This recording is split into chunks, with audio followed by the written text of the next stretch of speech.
stand up and interact with someone around you. Yes. When we come Please, once again, the exhibitors, we would love for you to be part of, the summit.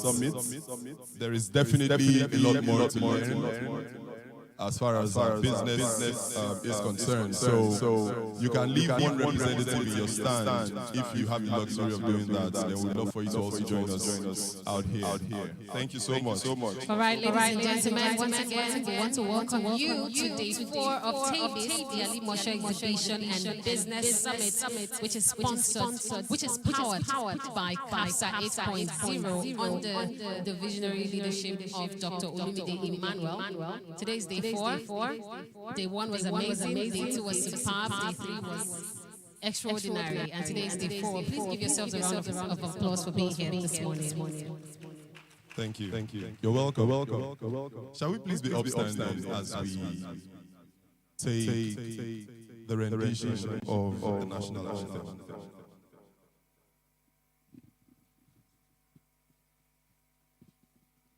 Multimedia pursue the national anthem.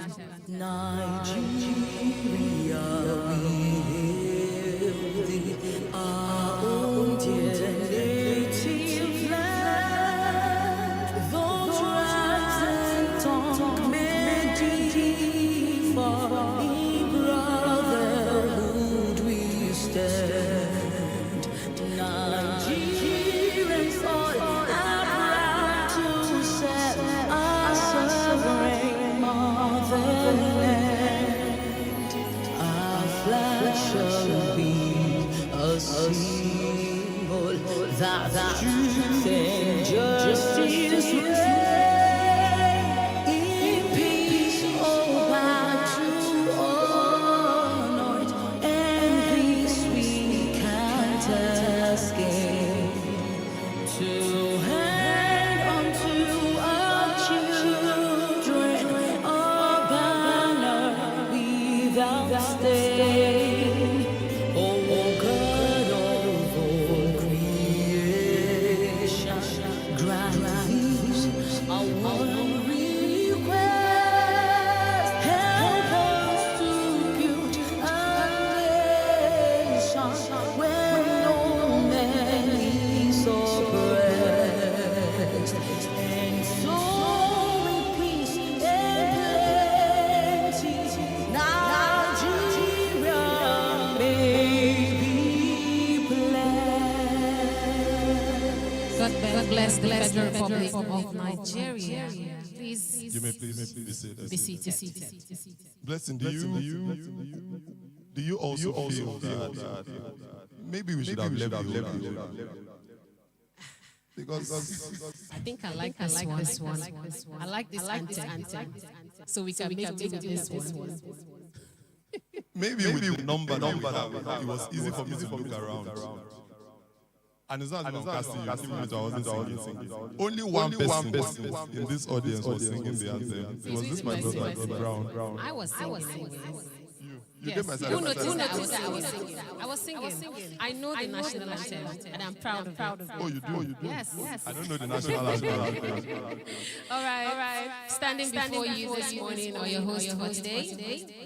My name is Blessing Robinson. I am an excellent on-air personality, event host and compare, and doing this together. I'm also an on-air personality and event host, which is what we're having here today. Please put your hands together for us. Thank you. Thank you so much. Thank you. So just to ensure that we have order, we're able to stay very, very attentive, and we just want to lay down a few ground rules. Let's just call it housekeeping to ensure that we have a smooth, event. We'd like to request that we all have our phones on silent. We'll not say you should switch off your phones, but let's have it on silent so it doesn't distract, so it doesn't ring out.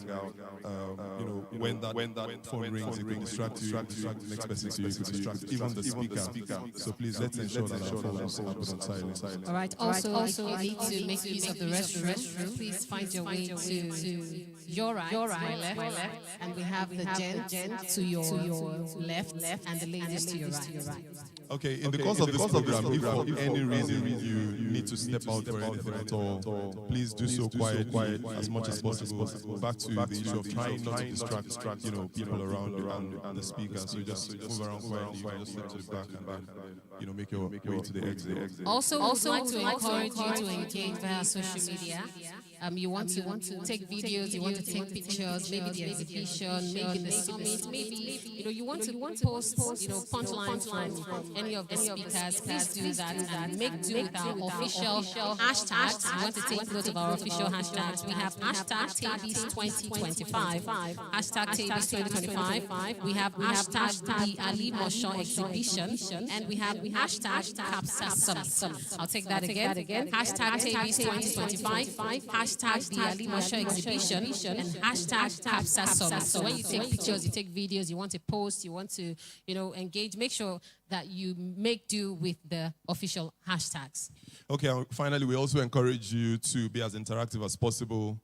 The guests or the speakers that we have brought for us today are people that we can learn a lot from. Let's, as much as possible, engage. When we get to the time for question and answers, let's not hold back. You never can tell where you learn that information or that new thing that will be the spark for the next level of maybe your life, your business, or whatever it is. So as much as possible, let's try to be interactive. Thank you. All right. In the case of any emergency, and we probably need to evacuate the hall, so please take note of the exit doors. We have this one. We have this one behind. We have another door over there. So you might want to just look around just in case of an emergency and we need to evacuate the hall. When you see real emergency, somebody will go out from the roof. All right. Once again, welcome to TABIS 2025, day 4. Please, how many of us have been attending from day 1? From day 1. Wow. Please give them a round of applause. Please give them a round of applause. We did something, or we've been doing something from day 1 that we call the TABIS clap. So if you've been attending, you know what I mean. So let's clap the TABIS way. You clap normally, and when I say increase the tempo, you make it louder. Increase the tempo, you make it even louder. Can we do that? Now let's give ourselves a round of applause. The TABIS way. All right, increase the tempo. Increase the tempo. One more time, increase the tempo. I like the way this brother is smiling at me. I don't know, is there something you want to tell me? Is there something you want to tell me? You want to see me after the when the lady tells you, is there something you want to tell? What other soft landing are you looking for, my brother? I mean, he's been smiling at me since, and I like it. I like when people, give me that smile. It means that we're doing something that you like or something that interests you. Am I right? So please, I feel like we're a little bit scattered. Can we please come together? We still have some seats here. Please, can we find our way this way? Please, let's do that. Yes, please. Let's come this way. Thank you. Thank you so much. It will be very helpful, especially for the video coverage. Please, those of us let's just stay in this middle row. Let's just stay in this middle row, please. Please. Thank you. Please. Thank you so much. Thank you so much. Thank you so much. Okay, so we've been having impactful sessions. We've had Dr. Olumide Emmanuel speak to us. We've had Mr. Gabriel Ogundele. We've had Mrs. Bosede Olushola Obasa. We've had Mr. Wisdom Ezekiel, and it's really been amazing. So, quickly, we would actually want to hear from 1 or 2 persons, right, on how it has been for you so far, from day 1, till today. You probably did not attend the old days. For the ones that you attended, we just want to hear from you. Anyone wants to talk to us this morning? How has it been for you, the speaking sessions? I believe that we've learned so much. Anything. We've learned something. That you have learned. I mean, we had questions also. We had quite a number of persons ask questions, and their questions were answered. So that's to say that you left here these few days with something really impactful. So anybody wants to talk to us on how it had been so far for you? We want to make it as interactive as possible. You want to share something? Okay, the lady over there wants to share something. Okay, I will bring the microphone to you. So you tell us your name. You can as well tell us what you do, because like we like to say, we don't know where your next investor or your next client will come from. Okay, good morning, everyone. Good morning. My name is Blessing. Oh. Yes, your namesake. Oh. And I'm a nurse by profession. Okay, so I have been attending the summit from day 1. and it has been nothing short of enlightening and motivating for me. And I have been getting all of this information, insight for free. And I truly appreciate the organizers of Tabis. Thank you. Thank you. A round of applause Thank would you. go. Thank you, Blessing. Thank you. Thank you. Anybody else? Please let me give it to this brother that's been smiling at me. He has something to say. To you or to us? I don't know. He just has something to say. I know. My spirit tells me so. Good morning, everyone. Good morning. So, my name is Blessing, likewise. So, What's happening? It's a blessed room. Oh, that's why he's been smiling at me. Okay, that's good. Please go ahead, Blessing. so I've not been able to attend the program throughout since it has been held, but for sure I've been able to learn something because the question I asked Pastor Lumide, Dr. Lumide Emmanuel has really helped me to navigate through that particular area of my life, and it's been pretty good, yeah. So and all of this for free, yeah. So it's very good. Thank you. All of this for free. Thank you. Please, can we give it to the woman? She's been here from day one. Yes. How has it been for you? You've attended the conference, the summit from day one. Please talk to us. Yes, it has really been interesting and inspiring, especially yesterday from Pastor Wisdom. In fact, I was here last year though. Oh. So last year he talked about his journey, he walked us through his journey. But this year, the model is fantastic. So I'm going to put it to use. Thank you. Thank you so much. Can we take one more person? Anybody else want to talk to us on how it has been so far? All right, please let's give ourselves a round of applause. Let's give ourselves a round of applause. We heard the two blessings say that they got these all insightful teachings for free. So please let's put our hands together for the organizers of Tabis. Please let's put our hands together for them. Increase the tempo. I would always say increase the tempo. We can actually make it louder than that. Also, let's appreciate our platinum sponsor, Wakanao. Please, let's celebrate Wakanao. Let's celebrate Wakanao. Right now, we'd like to welcome our very first speaker for today. She's an HR and organizational development executive, a transformation strategist and board advisor with nearly 20 years of experience across professional services. We're talking the likes of FMCG and oil and gas. She has led transformational projects, cultural reinvention, and people strategy initiatives that have earned Great Place to Work awards, HR excellence recognitions, and a gender mainstreaming award as Censure finalist Nigeria. She's the founder of Inspired for Impact. She serves as the boards of LifePage Group and the Entrepreneurship Academy and is a certified global HR professional. A Lagos Business School EMBA Beta Gamma honoree, she is widely recognized for her authentic leadership, strategic foresight, and commitment to unlocking human potential and driving sustainable impact. Ladies and gentlemen, please receive with me, with a loud ovation, Victoria Ibawa, as she comes for the very first session. Please put your hands together. Kindly increase the tempo. I thought they said increase the tempo. Increase the tempo. Thank you. There's an echo. Can you hear an echo? Please, can this be clearer? Okay, thank you, everybody. I love what was just done about what has been your key learning points all through, right?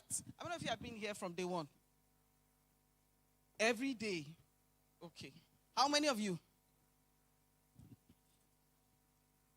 How many? If you've been here from day one, stand, let me see you. Stand every day. If you are not sure of yourself, don't stand because you don't know the question I'm going to ask you. You said what? Outside. No, if you've been inside here every day from day one, every day. So are you ready for my question? Not like you come in as an exhibitor and you go out. Oh. Every day. Like you sat through the sessions. Are you a couple? Excuse me, ma'am. You're a couple, right? So you've been here every day, right? Okay. So you as a couple and you have won a copy of my book each. Please, if you can let me get from my stand outside. I want those copies to be here. Actually, it's supposed to bring, yes, 3 copies. I don't mind giving both of you so you can sew it in somebody else. I want 3 copies. They can come here now. I'd appreciate that. Yes, if they can bring them now. Yes, it's a book that's going to transform your lives. I'm not exaggerating. So if you get a free copy, and it's not cheap. It's 10K. The hardcover is 15K. So thank you. You can take your seats.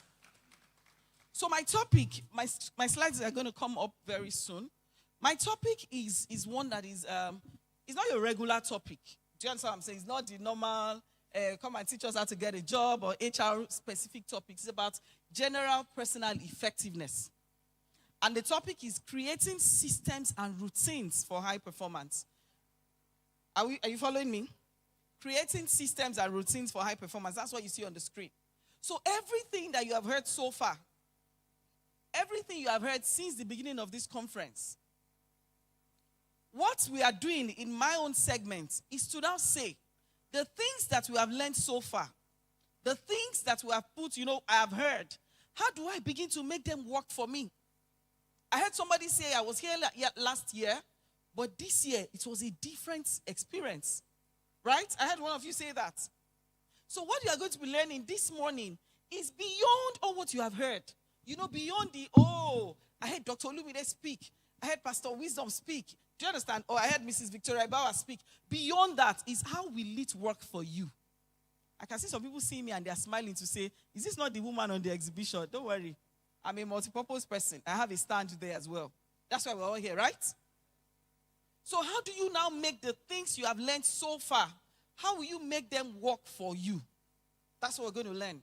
And so what we're learning this morning is how do you now create systems and routines for high performance?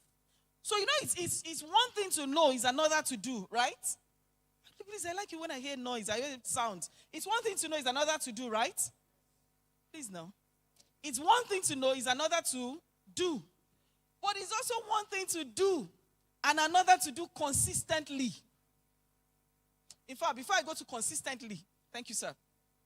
Before I go to consistently, it's one thing to do, you do.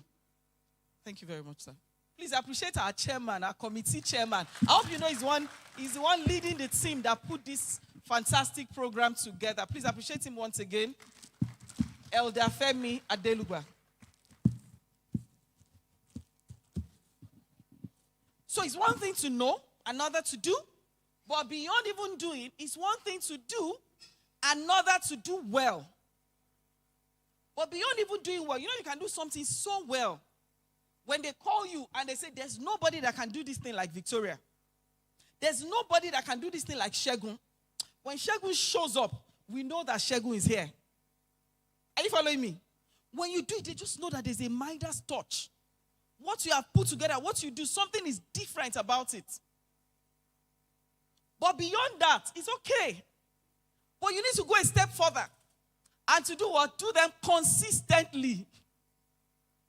You don't need to go a step further to do what? Consistently.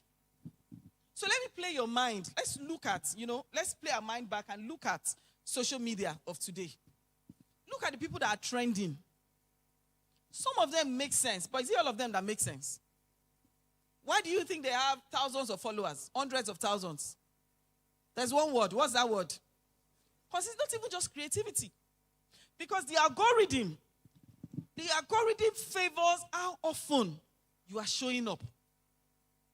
And now, not just for you to show up and post your own, you are also, you target, oh God, there's some people that know the rhythms of these things.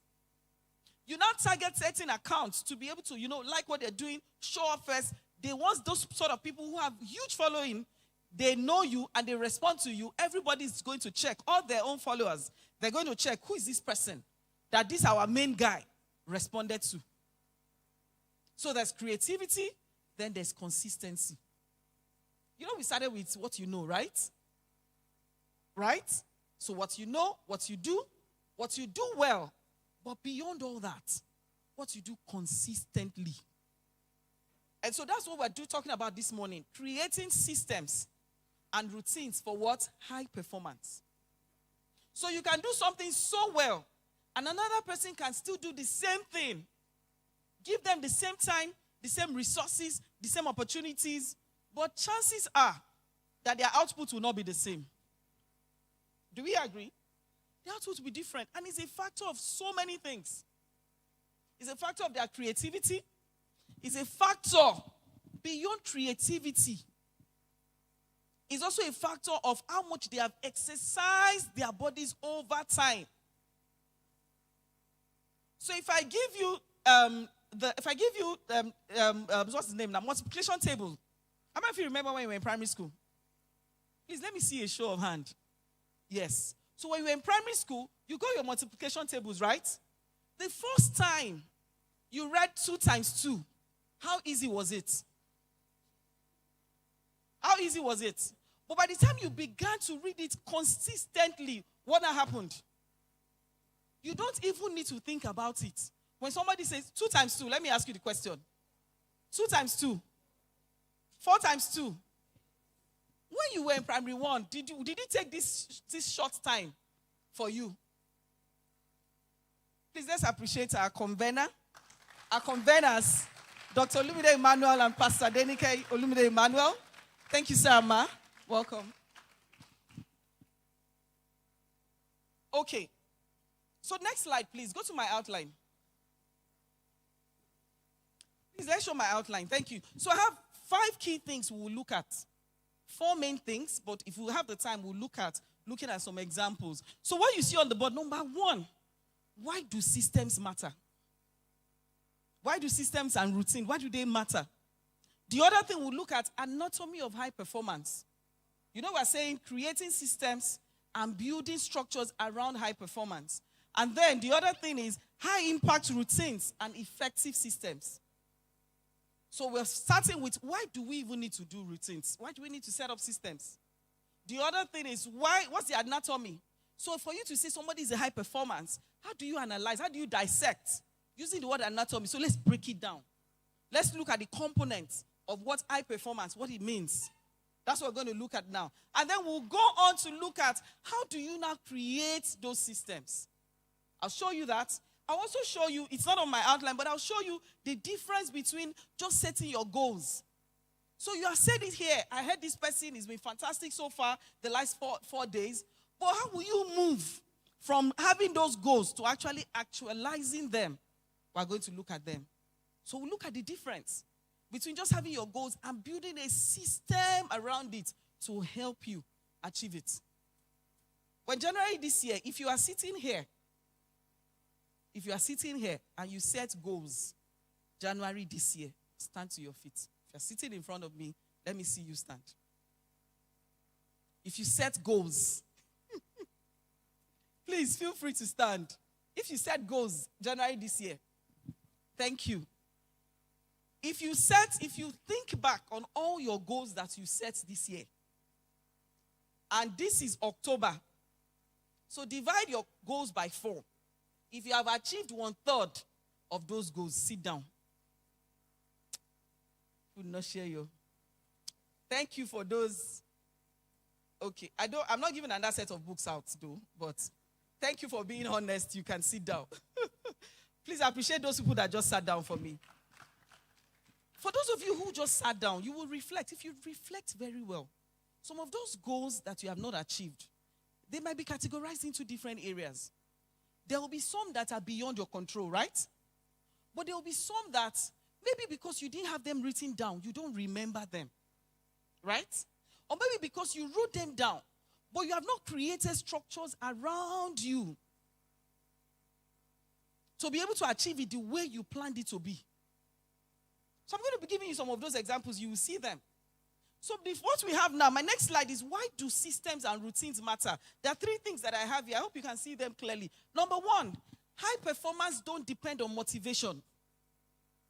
They don't open the year 2025 and say, yes, we're going to do this.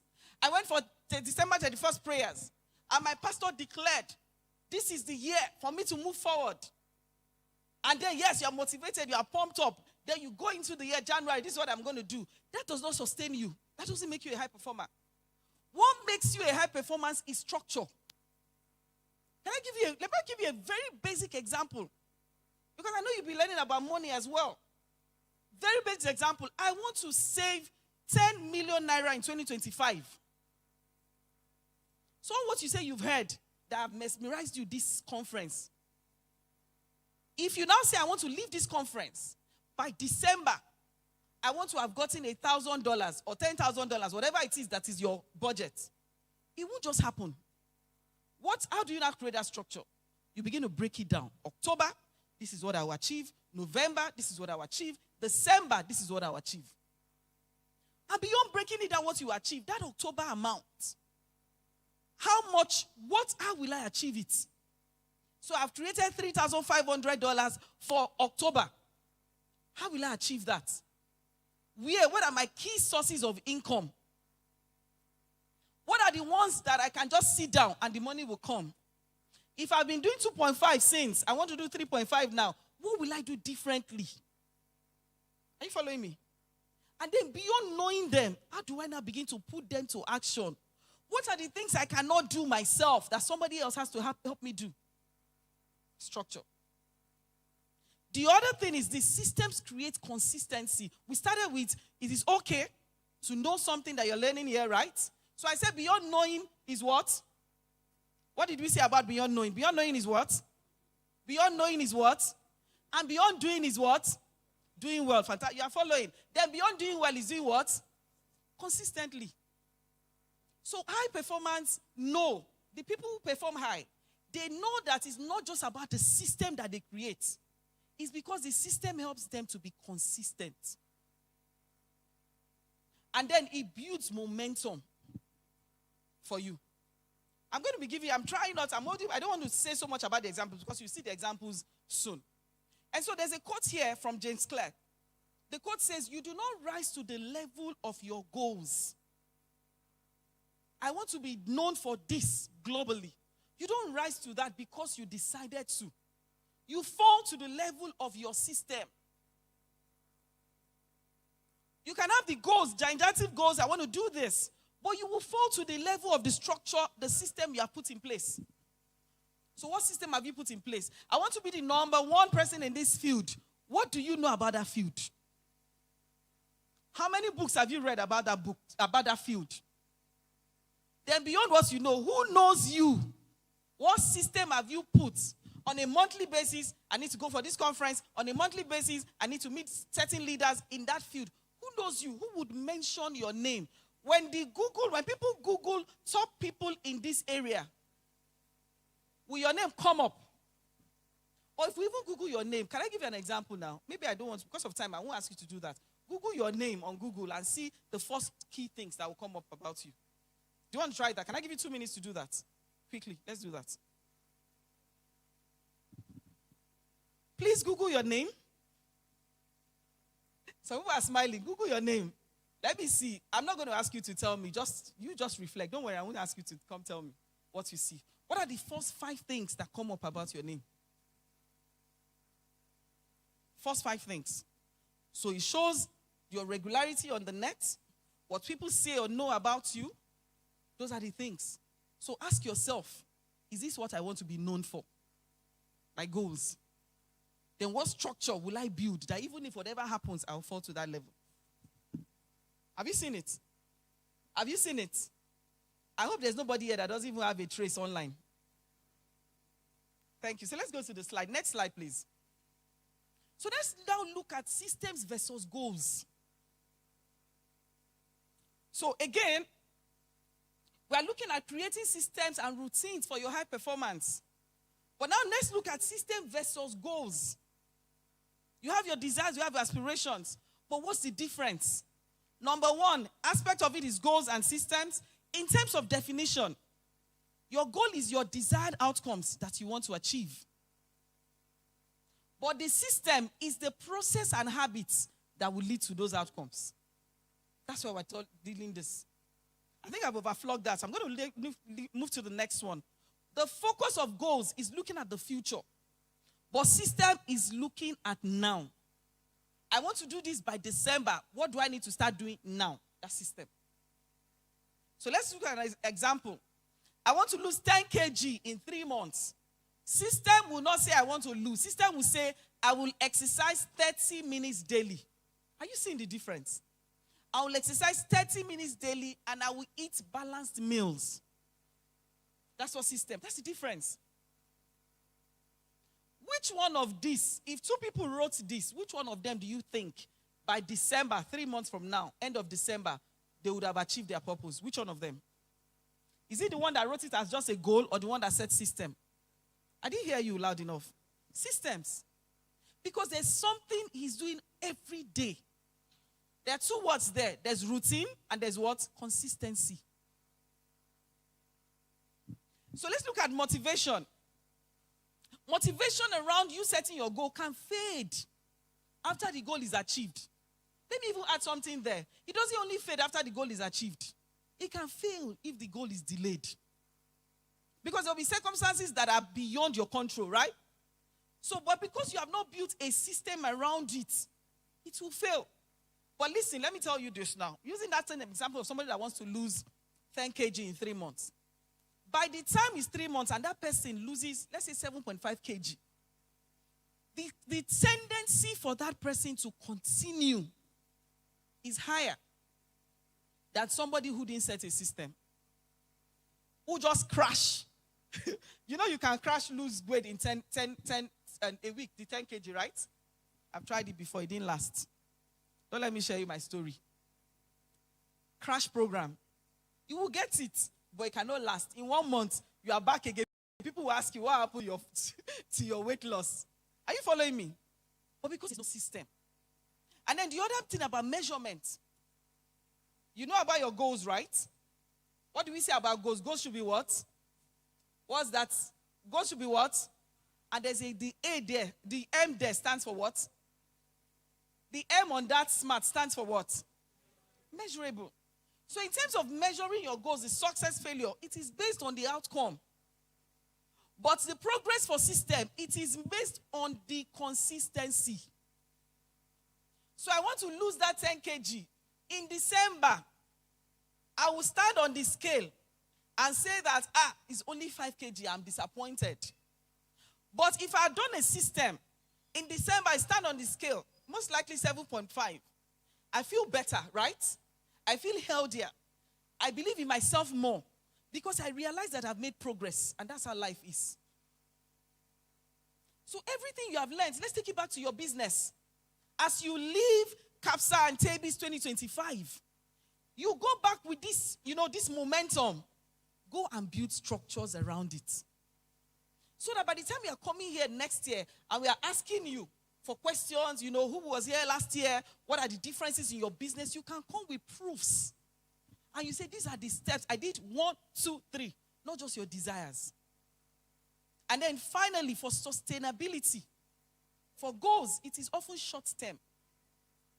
But systems, long-term, but beyond being long-term, you can adapt. So I have lost 7.5 kg. And my doctor is saying that this is not healthy for you, given your other health conditions. You need to manage it. You can adapt. And say, okay, rather than 30 minutes every day, I can do 30 minutes 3 times a week, right? But the other person cannot even know where to start adapting from because there's no structure. Person just did crash program. Just came motivated in January, and by February, person is already doing all sorts. And you're wondering, did you come for CAPSA last year? Are you following me? So let's now look at the anatomy of high performance. There are 4 C's we'll look at under the anatomy. Number 1 is clarity. Please, can take my slide to the next. Fantastic. So how do you now build systems and routine to give you high performance? First is to be clear on your goals. So you have come to CAPSA, you're here, or for those that are joining us online, the clarity is, where do I want to be? What do I want to achieve? My priorities in life, because you can't copy somebody else. The people that you think, they seem to be making it, what's their own priority? What's your own priority? Is there an alignment? And so that's the first thing. What do I really want to achieve? Now, not just now, how does it align with my life's purpose? How does it align with my 10-year vision, my 20-year vision? For those who are faith-based people, how does this align with God's purpose for me? What God has said, what I know God has called me to do. How does this 5-year plan align with what I'm going to be doing in another 20 years? That's the question. So you don't just come and say, oh, this speaker gave us this blueprint of what he did in his life. And then you also go replicate it. Yes, you might have some level of success, but it might not be entirely comprehensive for your own. So what do you want to do? Where do you want to be? And what is required? You need that clarity. The other thing there, we've talked about it a lot, is consistency. I'm not going to overflog that. So what the consistency does for you is that it helps you build momentum, but reliability as well. So you're a business person here, and somebody needs you. They come every time, they're checking. Your goods are always there. They're passing a particular, your shop or your business area is open by 9 a.m. every day. But some persons, it's open 9 a.m., sometimes they see you 10 a.m., sometimes they see you 12. And then something major happens. There's a major opportunity. And the person is thinking, who is that person that I am sure I can rely on? That if I go there by 9, I will meet that person there. Will you be the one? If you're not the one there, you have lost out. Because when we say high performance, we're not only talking about you as an individual. We're talking about your business. We're talking about your career. Are you following me? How do you achieve that consistency? So you're giving work. Let me take you to the office. So you do one fantastic delivery today. And then they give you another work, another day, maybe the next month, and the delivery isn't fantastic. That's not consistent. So your consistency is key. The other thing, number 3, is capacity. There's somebody I know that loves to use that word, capacity, your enlargement. How do you grow your mental and physical and emotional bandwidth? What can you carry? What can you carry? In these days of social media, everybody has mental weakness. It's okay. I'm a human resources practitioner. If you tell me I'm having a mental breakdown, I'm going to first care for you before I start asking about the work. That's my work. I will first ask, are you sure you are good to work? Are you sure you are okay? Because we say it is okay not to be okay. But it is not okay not to be okay all the time. So it's either you are dealing with that thing that is not okay so that you can be okay, or you seek help. Are you following me? You can't give excuses every time. Your mental capacity has to be alert for you to be a high performer. And then the other thing is your physical and emotional ability. And what bandwidth, what can you accommodate? I'm going to give an example of somebody who did so bad on a job. And the person was being evaluated at the end of the year. Fine, he was, in fact, but for those of you who got the book, the example is in that book. At the end of the day, it worked for him because I gave that example using relationships. When I was talking about relationships. So somebody asked, why did you not do well on this particular job? Do you know what? Can you guess? Let me not give you an exam question and say those who have read the book. Do you know what he said? He said his girlfriend jilted him. While I'm not saying emotional instability is not good enough, but the question is, are you able to separate, put things into compartments and know when to rise and face the work that is going to achieve that goal? Are you following me? How many of you will have issues to deal with and you'll be able to say, let me separate this from this? We're not saying don't be human, no. But we are also saying while you are being human, the world is moving. While you are complaining that this is above my pay grade, people are earning higher. People are getting, best staff for this, and you are there complaining that my boss is taking the shine. What's your mental capacity? What's your emotional capacity? What can you absorb? How can you think ahead and say, this is not just for today, it's for tomorrow? I'm building this capacity not just for today, for tomorrow. What's the strength? What's your bandwidth? And then the final thing I have here is your culture. The environment that reinforces high performance. What do you listen to daily? So when I say environment, it's not just the physical environment. The time you spend on your phone, what are you watching? The environment around, everything around you that is outside of you is your environment. So that builds your culture. That begins to reinforce what you believe. And what you believe is what you become. Because you cannot become what you don't believe in. Because you will not practice what you don't believe, right? If somebody says, come today, I'm going to anoint you. If you don't believe it, even if you come and you bring it and in your mind, you're like, I'm just doing it out of respect. I don't believe it won't work for you. Because you won't practice what is required for it to work. So what's your culture? What environment are you in? So my pastor, we always say something. And I'm telling you, so when we say culture, we think it's only about, the way I do things. It's everything around your environment. So something that I would always say, we say, if you have 5 friends, by the time 2 of them get married, the 3rd one is engaged. It won't take long for the last 2 to get married.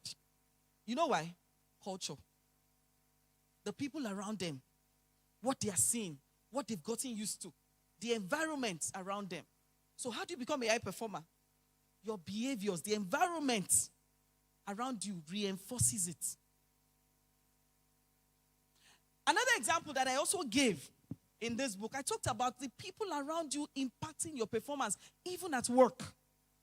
Do you know that when you sit in the office, the person you sit beside can affect your performance up to 15%? And do you know that 15% can separate a high performer, somebody who's rated as exceed, because it's usually one mark that usually, when you say A is 90% and above, it means B is 89. And between 89 and 90 is just how many marks? How many marks between 89 and 90? Just 1. And so if somebody is impacting your work up to 15%, I'm not just saying it, Harvard Business Review research. So who you have in your corner, beyond what you hear, beyond your system, beyond just putting routine in place, so you can exercise 30 minutes. Let's say use the same exercise, 30 minutes every day. And then you now get into the office and everybody is doing burger every day. Would that exercise work? It will work for the first few hours of the day, right? And then subsequently, it won't work. Because your environment, your culture, is what reinforces your performance. So as you are going through this conference, you are putting together the goals that you want to achieve. You are saying to yourself, what do I need to begin to do every day? Number 1, who are the people I need to have in my corner? Who are the kind of people that have my kind of mindset for my things to change? We're talking high performance now. How do I begin to evaluate myself from where I was yesterday to where I want to be tomorrow? What are the goals? What are the landmarks? What are the milestones I want to tick? So that when I come here in another 1 year, another year, I'm going to be able to say, I came for this conference and I did 1, 2, 3. Because I set to do it. I got the right relationships. I set the right connections in place. And I set the right systems in place. We're going to be talking about how do you now set those systems in place. So let's break down high impact routines and effective system in our next slide. The first thing I put here in terms of examples, have morning routines for focus and energy. To become a high impact person, have your morning routine. You can't say you are high impact and say, because, I'm the boss of myself. 10 a.m. you are still in bed. That's not high impact. Because there's something about your mind that the morning wakes up. Check any athlete. Just look them up. Any great athletes of any time. Many times you will see that they have a early morning routine. They have gone for early morning walk. When the world is sleeping, you have set your world apart because you are going ahead. And can I tell you something? There's also a spiritual aspect to that. There's something about when others are sleeping. People are still stretching by 5:30, 4:30, you are already up. How many of you have tried to take a walk early morning, 4:35? How many of you have done that before? What level of clarity do you have compared to when you go by 2 or when you go by 7? Far. If you've not done it before, try it. Try it. Even prayers. Walk. Just try it. Just say to yourself, so if you think that you need your 9 hours of sleep, then sleep by 8 p.m. Are you following me? Get that clarity. So high impact routines. I didn't say routines now. I'm saying high impact routines. Number 1, have your morning routines for focus and energy. So you are clearing your mind. You are thinking, what did I do yesterday? In fact, before the morning routine, as you are closing the day before, you should be able to look at your list. What were my to-do lists? What did I say I would achieve? What did I not achieve? So what it does for you, let me tell you what it does. It conditions your mind for the next day. So if I have my to-do list, I've written it down. I've evaluated what I did today, and I wrote down what I plan to do tomorrow. What it does is, by the time I'm taking my early morning walk the next day, you know what that does for me? My mind is clear because in fact, beyond when you wake up, when you are sleeping, when you document things you want to do, many times there's a lot of inspiration that comes even while you are sleeping. How many of you have realized that? And what we say is have a book beside your bedstand. For faith-based people, God will speak through you, through that. Because you know, what you intend, what you desire, God will bring it to pass. But it's not going to come down, it's going to give you inspiration. And as those inspiration comes in the middle of the day, you are writing down. When you go for your early morning walk, there's clarity. You are connecting. There's just clarity in the cool of the day. Even when God wanted to meet with Adam and Eve, it was in the cool of the day. We always say it's evening time. It might be early morning, no. I don't know if there's any version that says it must be evening. But the cool of the day. That's early morning when it is cool. The other thing I have here is weekly planning and reflection. So you have your weekly planning. What do I want to achieve this week? I think I already addressed that when I talked about breaking it down January, February, March, right? So have your weekly planning. And then you break it down to your daily plan. At the end of the week, you can now look at your leaf. What did we say? How many of you are business owners here? Amongst you, how many of you have people working for you? Great. So don't just learn this. Go back to your offices. Go back to your business places. Put down these weekly plans. Bring your team together. On a Friday, what did we say? In fact, let's do it on Thursday.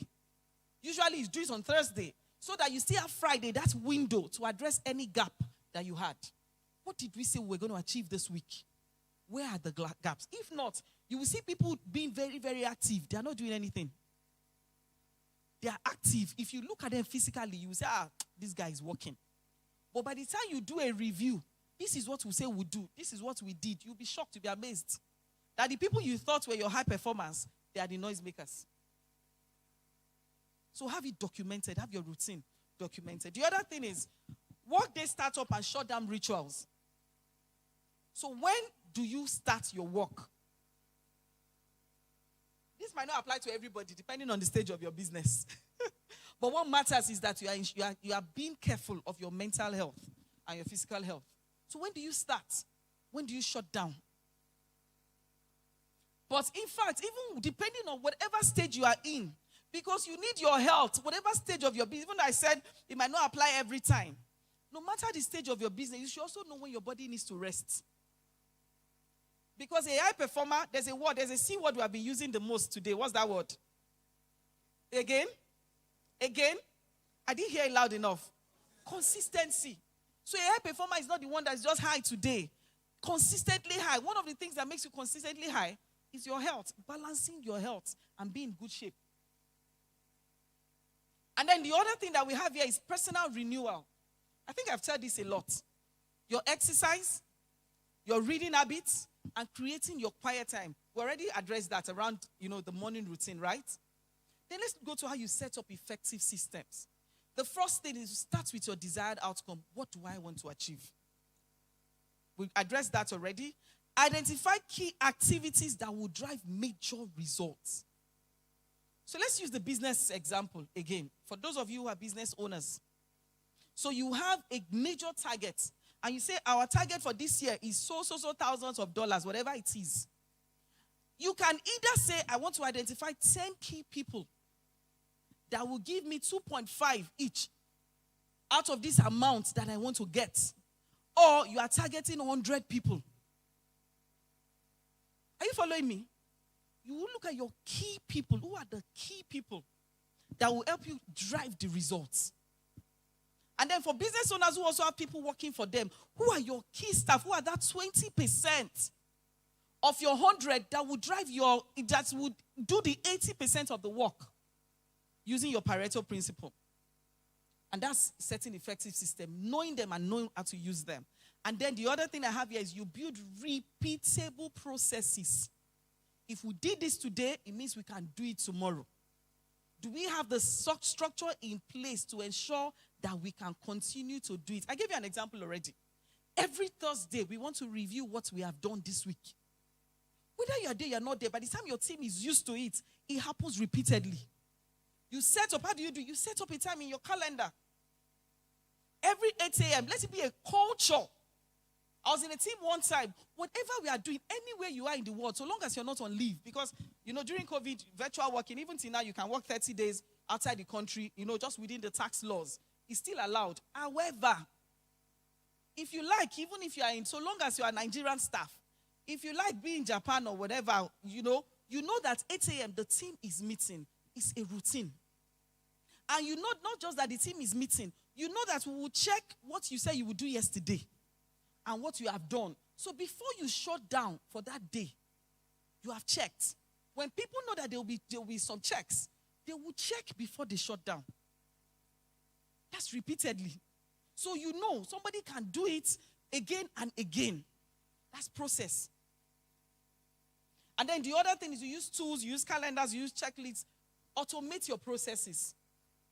So now, calendars, 15, the minimum, the regular one is 15 minutes notice.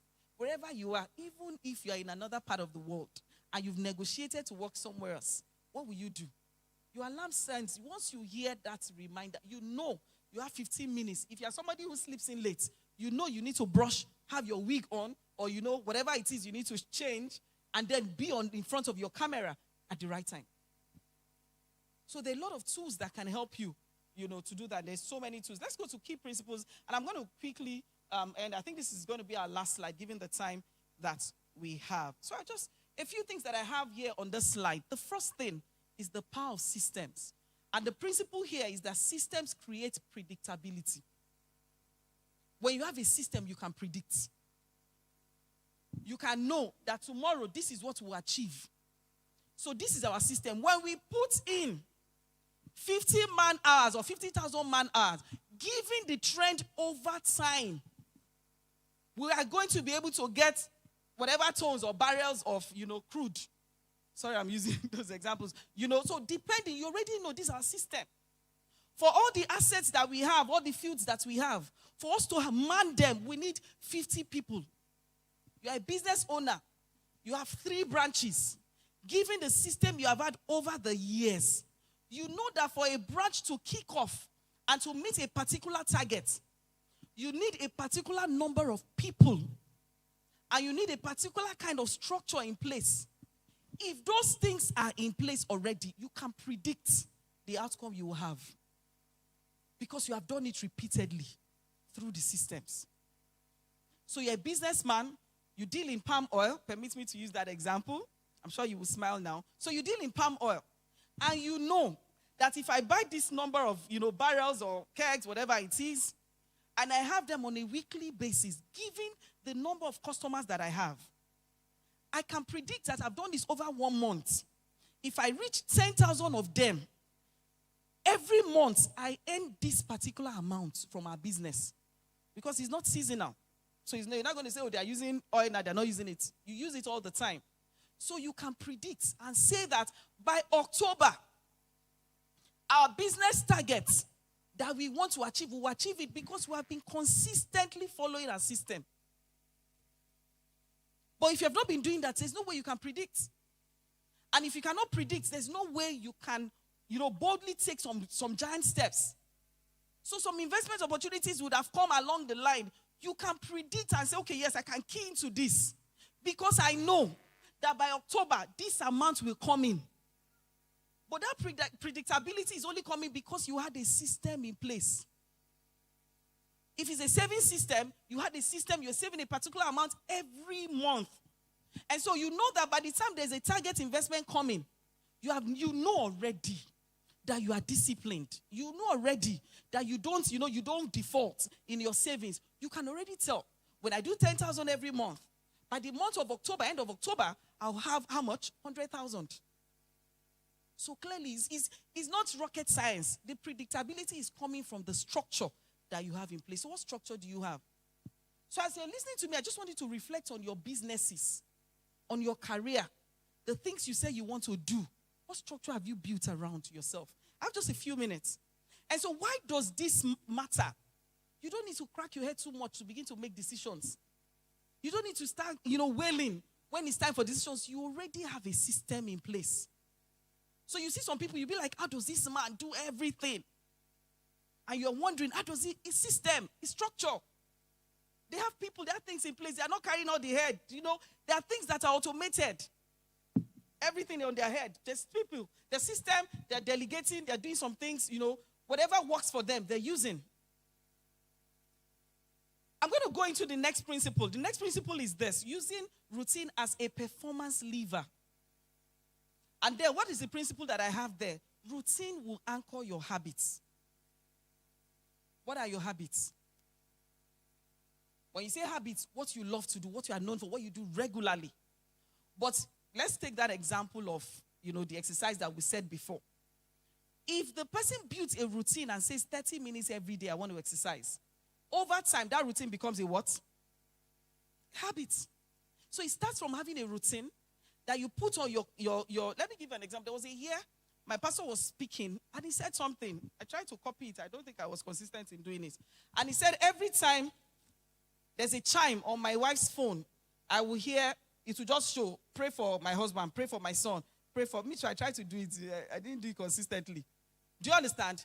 If you set a routine like that, it happens every time.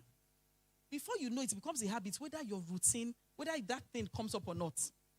If you wake up at 4:30 every day, even if you set your alarm, most likely you wake up 2 minutes before that time, after some time. Have you noticed that? Your yes is loud, right? So for those of you whose system is used to a particular soap opera, imagine if that system is used to a book that you're reading. Imagine if that system is, you just have it to say, 5 minutes, I'm going to go online and read this research. I'm going to go to this site and read up in my field. Imagine that you just have that routine on your phone. Just 5 minutes every day. You just put it up, 5 minutes. Go to this place, read this, 5 minutes. Over time, it becomes a habit. Your system, every 2 o'clock you eat. Over time, even if there's no clock around you, once it's 2, the worms in your tummy, like we used to say when we were young, begin to sing.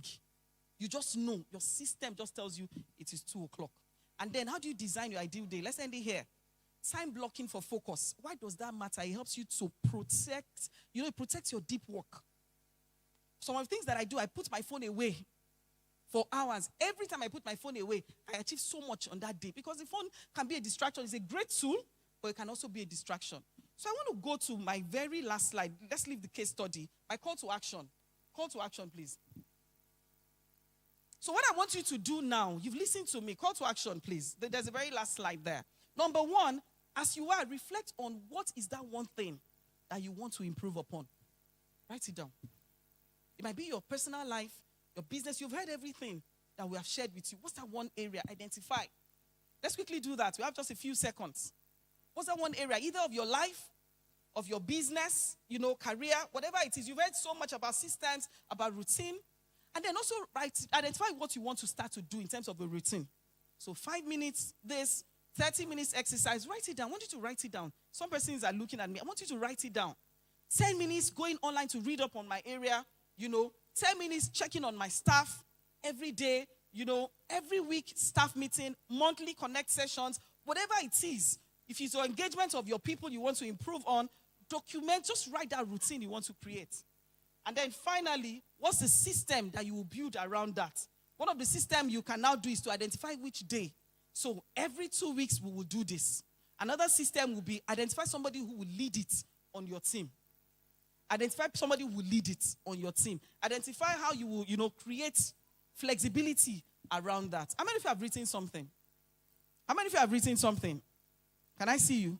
Document it. I'm going to be around. I'm going to be on the stand for the career session, so you can walk up to me anytime. Let me use these few seconds left to present to the gift winners. Please come forward. Clap for them. There are people who have been here every day since that day.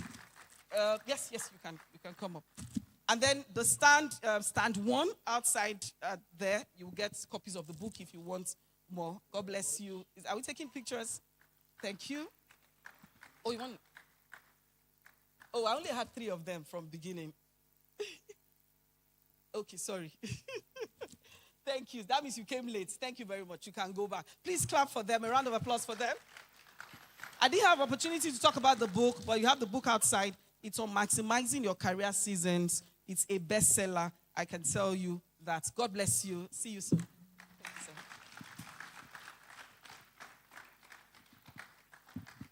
Kindly increase the tempo.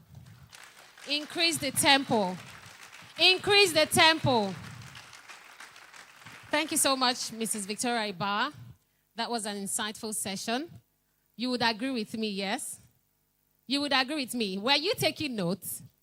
I believe, I saw that some people were not, and I saw some people taking notes. If you were taking notes, let me see your hands up. Okay, and it's also a good place to pen down your questions. If you have questions, start preparing your questions, because at the end of the whole sessions, we will get to have a question and answer panel session. So please put your questions down. And if you want to write it down and send it across to an usher, you can do that. If you would want to ask your question in person, you can as well do that. Okay, so we're moving on. And right now, I want to welcome a representative from Pertinence Group to come talk to us about what they do. Pertinence Group, please. Please, let's give them a round of applause as they come. Can we have a representative? Make it louder so you can get here faster. Thank you. Good morning, everybody. How are we doing this morning? All right, I'm going to be talking about the products from Pertinence Group. Pertinence Group has 3 products at this exhibition. We have Genius, the one I'm wearing. We have PettySave, and we have Homeworth. So I'll start with Genius. Usually, we're always told that it is good for us to save for the rainy day. And eventually, the rainy day is the next day, right? So as individual, Genius is a fintech app that helps you save automatically. So when you receive your salary, you receive a particular bonus, you receive a particular money, it helps you save automatically. But this is where it gets better. Rather than you, on the rainy day, getting into your savings to take money, Genius offers you a credit, right? Credit is not so popular in this part of the world. It's popular in somewhere outside the country. I'm talking about the Western countries. But what Genius does is that it gives you credit, and that credit, you don't pay interest on it for 30 days. That's where it absolutely gets better. So imagine you get 100,000 naira credit, and you can keep removing from that 100,000 naira. So far, it's not up to 30 days. You can return that money without paying any interest whatsoever, right? So that's basically what Genius is helping you to do. Also, Genius has a marketplace where you can spend the credits you are getting. And when you spend on the marketplace, it helps you, gives you cashbacks, and then you can make a lot more money. But that's not where it ends. Genius also has the business platform. So statistically, about 80% of startups usually fail in their first 5 years because they don't have enough cash flow. So what it does is that when you register as a business on Genius, it helps you save on every single transaction. So imagine I sell a suit of 100,000 naira. I can condition Genius to help me save 1% or 5% of every 100,000 naira that comes into my account. So I know that I'm saving 5,000 naira on every transaction. Imagine if I do 10, 20 transactions every single day.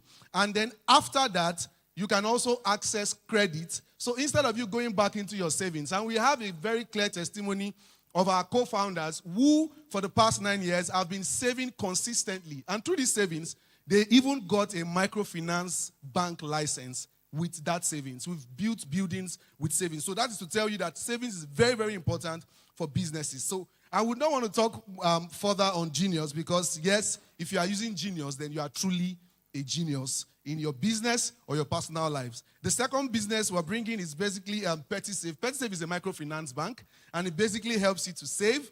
And if you're registered on PettySave today, I know there is a loan facility that is going to be given out if you want to register on PettySave. So please, they're sharing flyers currently.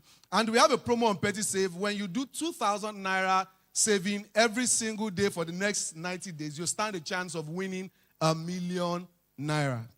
That is absolutely correct. So you can check the flyers and get on it. PettySafe is a microfinance bank, right? And you do all sorts of transactions that you would like to do on PettySafe. And the last product is Homewards Hotel Akowojo. So if you want to invest, you would love to invest into the Homewards Hotel. It's an hotel that is currently being constructed, and you don't have that bulk amount to do 1 million, 10 million, 20 million naira in real estate, but you want to start very, very small. So each unit is sold for 50,000 naira, but for the sake of this exhibition, it's currently being sold for 25,000 naira per unit. So you can meet any of our guys across the room, and they will help you get registered, and then you can start your you can start your journey in investment by just 25,000 naira. Thank you very much. I really appreciate you. Thank you. Please do that better for Pertinence Group. You have the flyer with you, so you want to go through it and do the needful. We're going to the next. We're going to the second session for today, and our speaker today is Mr. Adebayo Adedeji.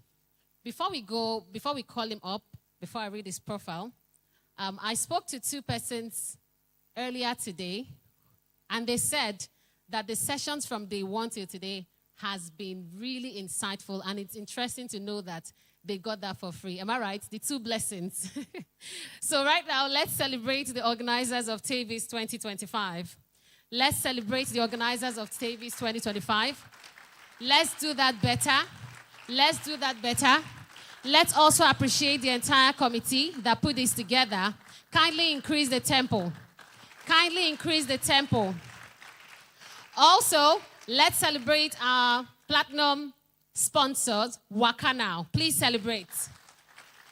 Kindly increase the tempo. Kindly increase the tempo. Okay. Our next speaker this morning is Adebayo Adedeji, the Group CEO of Waka Now, a leading online travel company in Africa that aims to make travel more accessible and affordable for Africans through technology and innovative payment solutions.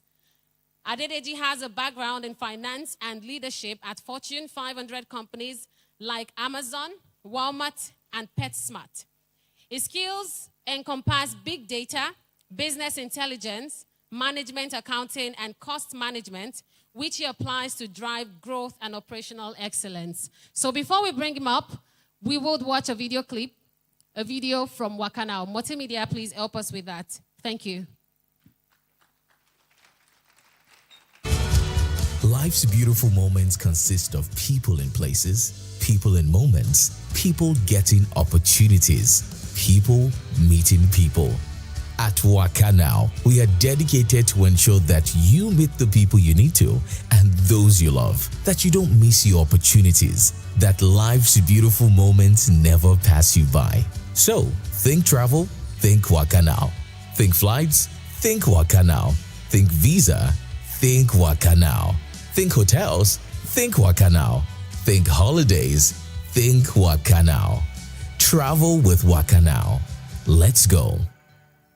All right, with a round of applause, let's make welcome the CEO of Waka Now, Adebayo Adedeji.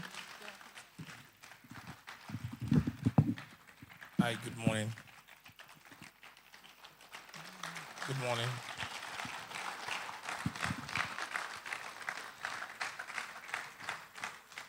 All right. The last time I came, the pastor gave me a check. And the next time I came to your church, I'm the one writing the check. So maybe I need to keep coming here. Because I think I would have more money if I keep coming to this church, Abby. Do you agree with me? People don't seem too enthused to be here. Did they force you to come? Eh? All right. My name is Bayo. I'm a practical teacher. And my profile does not always tell the full story of who I am.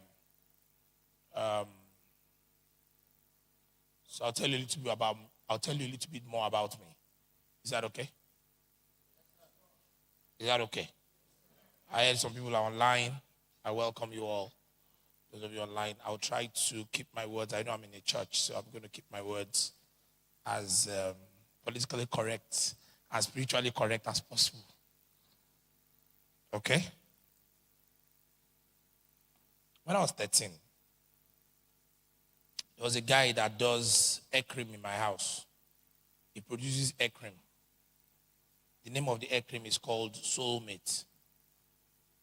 He was our tenant. And he produces from our house. And when he produces, he has waste nylon. And he called me one day because I was his first employee. He didn't have money to hire an employee. So I was the first one. I was in GSS something. GSS 2 or so. And he said, Bayo, come and be selling this waste nylon as payment for you to work for me. And I said, of course. And back in the day, there used to be some abokis, some Hausa people that would be taking metal. They'll be striking it to call attention. And I'll call them. They buy cement bags. And I'll call them and I'll sell them the nylon. So the first time that I sold it, because we had a backlog of them in the compound. So the first time I sold it, I remember I got 100 naira. And then they used to give me 20 naira to go to school as my daily allowance. I would take bus in that 20 naira and I'll be able to eat lunch with 20 naira. But in one day, I made 100 naira. So the next Monday that I got to school, I was the biggest boy in the canteen. The biggest boy, the absolute biggest boy. When I bought rice, I bought extra meat. And I bought extra fish. And I told them that it was the pomo on the side that I wanted. So the next weekend, because I blew through that 100 naira fast, right? I went and hustled for more nylon. And I sold more nylon. I got another 100 naira. Then the following week, I didn't spend it all. Then the third week, I think I sold 200 or 300 naira. And gradually, that small waste business became something that I did till I left university. It became so big that I used to drive all the way to Emily Millionaire, right? And there was another one, it was rainbow color in Isolo. I used to drive, we lived in Ogba. I used to drive all the way to Isolo to go and collect waste nylon. It got to a point that I got a truck to collect waste nylon. The principle of business is to buy for one and sell for two. Okay? Are you with me? Let me say it one more time for those at the back. The principle of business is to buy for one and sell it for two. So that there's how much profit? One. The principle of smart business is to buy for one and sell at 100. Are you with me?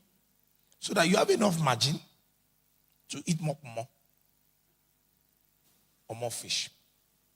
I want to level set the principle of business first before I get into what God has laid in my heart. It was when I was sitting down there. They've prepared me. They've given me write-up. I'm not using it. It was when I was sitting down there that I got the inspiration of what I should talk about. And that's exactly what I'm going to talk about. Did any Muslim come today? Is there anybody that is a Muslim here? Good. Welcome. We're going to teach you the Bible today. I'm going to teach you from Luke 4. Luke chapter 4. I know you didn't bring your Bible, but it's okay. And when I want to talk about the Bible, when I want to talk about business and I go to the Bible, people always ask me, it's possible that the last time I went to church was 3 years ago that I came here. I'm not joking.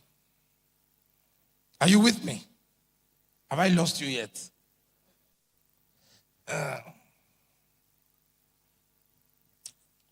My name is Bayo. I run a company called wakanow.com. I'm the group CEO. Wakanow is in 30 countries. In Nigeria, we do about 1 billion naira a day in sales. On a bad day, we do 700 million. In one day. Don't clap. Don't clap. I swear to God, don't clap, because I'm not even done. I own a business called Wave Beach. It's called Wave Beach Lagos. Then another one called Athena Beach Lagos. And another one called Kima Beach Lagos. Down the road from here, I just acquired land through a partnership. And I'm building the largest children recreation center for December there. Not far from here. It's on Akomojo Road. Just down here. And I'm doing the same thing in Alausa. I'm doing the same thing in Festac, in Ikorodu. We're looking for land in Ikorodu and Aja. Don't clap yet. I have a business called Lion Warehouse where we sell wosi. I don't know what else to call it. Biscuit, chewing gum, some alcohol, some water, some pineapple juice. I have one filling station in Yanokpaja. I don't know the name. But this is one filling station in Yanokpaja. I have another one in Yaba. I have another one in Ojodu Bega. I'm opening another one in Ogba. I'm opening another one in Isolo. The goal is before the end of this year, by in October, I will have 10 of those. And the goal is by the end of next year, I want to have 100 of them. 100. I also have another business called Lion Prints. We do printing jobs. I also have another business. I have 2 beach houses that people rent and sleep in. I have an event center. Okay, what else? Yes, I'm in real estate. Don't clap. I'm going somewhere. Don't clap.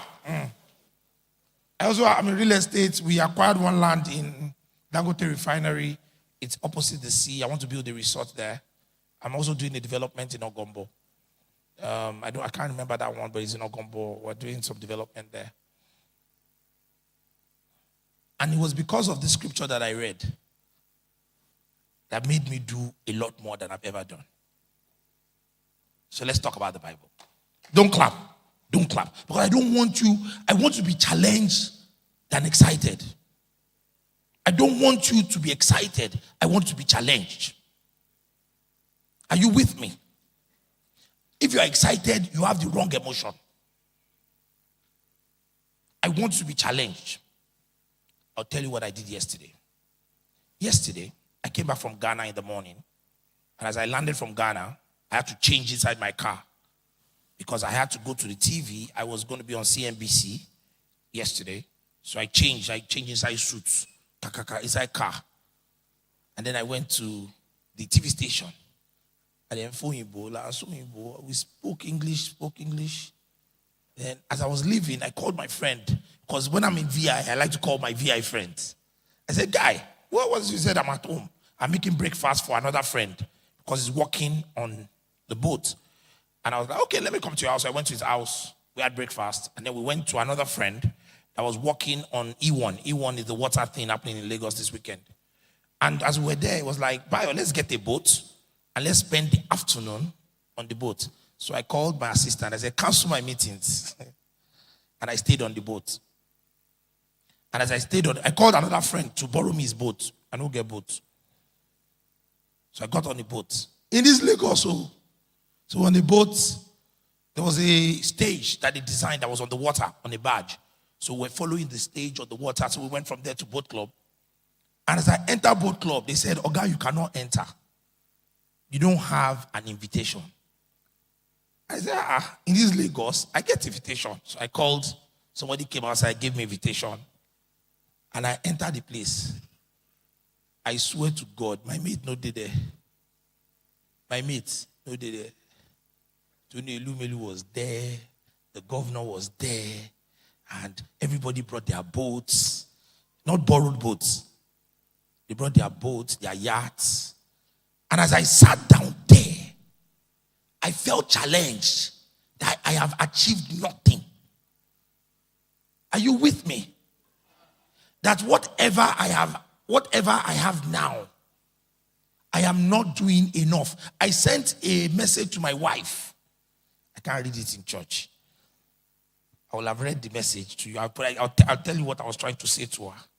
I said to my wife that we don't work hard enough. Are you with me? And my wife said, if you walk 1 minute harder, you will die. Then I said, I am invested in the wrong things. Are you with me? Because the type of money that those people they have to be there, I don't have. I was challenged because I was mingling with people that were bigger than me. I did not go to a room that I was an hero. I like to go into rooms that I am with heroes. Are you with me? So, there's this man called Peter. Peter was a fisherman. So Jesus Christ said to him, I said, you, come and follow me. And when you follow me, I'll make you a fisher of men. But one day, Jesus was preaching on the boat, like I was yesterday. And as Jesus was preaching, I swear you've not heard this story before, the way I'm about to tell you. So pay attention. Are you with me? Jesus saw them washing their nets. Pastor, this one you've not heard it before. Only Spirit can reveal it to you. And it's the business spirit. They were washing their nets because they had gone out all night and they brought no fish back. And they were complaining, oh my goodness, we fished all night, we toiled all night. They were complaining. Because you see, people that are unsuccessful have nothing but complain. Write that down. They went out all night, they came back, no fish, and they have complaint. Only thing they have, they were talking to the man that can save them. Okay? And the first thing that came out of their mouth was complaint. We have worked all night. Effort. E for effort. E for effort. E for effort. They have no results. At Waka Now, principle number 5 is result is everything. Say it with me. Result is what? Everything. Everything. Nobody cares about your efforts. Are you with me? So, Peter was complaining. And Jesus Christ said, okay, go back into the water and then cast your net. I'll stop that story there. Where's my timer? More. And I'll tell you another story. Don't forget that story. I was on Facebook, and I follow a few people on Facebook. I started reading a lot of Facebook now as I get older. But that Instagram and Snapchat is a little too much. So I always have to go to where my mates are, which is Facebook. So I went to where my mates are, and I read a story. And this girl said she went to Matori. They wanted to go buy a car, a bus, and they went to Matori. And her husband went to price the car. So she sat in the car enjoying music. And a woman came to her looking like a beggar. And the woman said, please help me. And it looks like everybody around knew the woman because everybody would say, madam, help her. And she said, okay, what can I do for you? And the woman said, oh, I sell vitamins. And she brought the vitamin out of her bag. And the woman said, okay, so my help to you is to buy these vitamins. But I don't want vitamins. The vitamin is, how much is vitamin? She said 35,000 naira. I said, okay, but I don't want vitamins because I have enough vitamins at home. And the woman, my friend, now gave her 5,000 naira as a gift. Right? To say, let me just help you and support you. She now collected it and she left. And my friend went to Facebook to write that this businesswoman has become a beggar because she was selling the wrong things in the wrong place. A lot of times, you are not equipped for the people that you want to sell to. I like what that last speaker was saying. That's why I changed my topic. I changed my topic because she was very, very telling you about systems, about routine, about those things. Those things are super important. But you see, if you have the wrong product to the wrong customer, you can have routine every day. You just be like a bookseller in 2025. You didn't get that joke, Abby? Don't worry. A bookseller that is selling novel in 2025. It be my pa. Because the future is online. It's digital. You are wondering how this story matches the story of Peter Abi. Don't worry. I'm coming. So let's go back to Peter. So Jesus said to Peter, cast your net to the left. And he cast his net. And he caught fish. And the Bible said that the fish filled 2 boats. You know, I like the specificity of the scripture. I do. I've been a student of the Bible for too long. I like the specific. That means that they only had 2 boats. Because the wrestling that God released that day did not have count. No. The Bible said that his net started to tear. Okay. Peter had the wrong equipment. Imagine Peter went there with a crawler. Do you know what a crawler is? A crawler is what they use to fish in today's world. It is massive. Your nets are made out of metal and iron. When you cast the net, they don't break. The blessing that God gave to Peter was going to break whatever net. That means that he will have caught more fish. Abi? Imagine that he did not have 1 boat. Imagine he had 50. He will have caught fish that would have filled 50 boats and still overflow. But he had 2 boats. And he had a net. What do you have? You see, a lot of you don't have the right equipment for the blessing of God. Your business cannot grow beyond what the capacity you have. That woman, you cannot sell what you don't have. You can't. Peter cannot catch more fish that his boat was drowning. The Bible said his boat was sinking because of the weight of the fish. God wanted to give him a blessing that will overwhelm him. But his bank account can only collect 50K. So the overwhelming was 51,000. Let me say it one more time and slowly. His bank account can only collect 50K. So for God to overwhelm him was 51,000. Actually 50,500. Actually 50,001. Actually 50,050 kobo. Actually 50,001 kobo. Was already overwhelming for your account. How much can your account collect? Do you understand me? Can you understand me? Oftentimes, you are not ready for that overwhelming blessing. You have 2 boats and a net made out of straws. 2 boats and a net made out of straws. And you don't know when you are going to run into Jesus.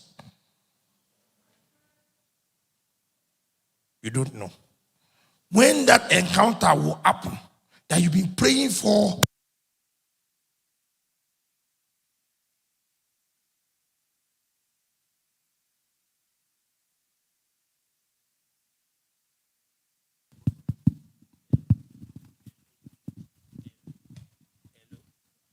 Ellie, get me. You don't know when the blessing will come. You have no idea the day you're going to have that encounter. You have absolutely no idea. The only thing that is now required is that on that day, are you ready? Do you have the necessary equipment for overwhelming? Don't get me wrong, you will be overwhelmed though, because Jesus doesn't know how to do less. So you will be overwhelmed. But is it 50,000 and 1 kobo?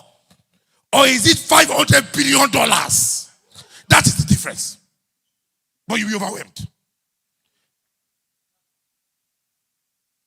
Some people will say their account can only transfer 10K. Only make it.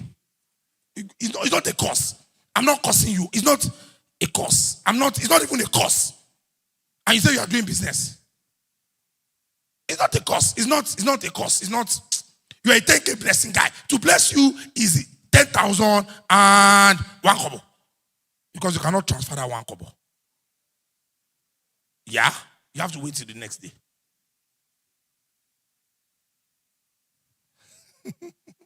It's funny to you, Abby.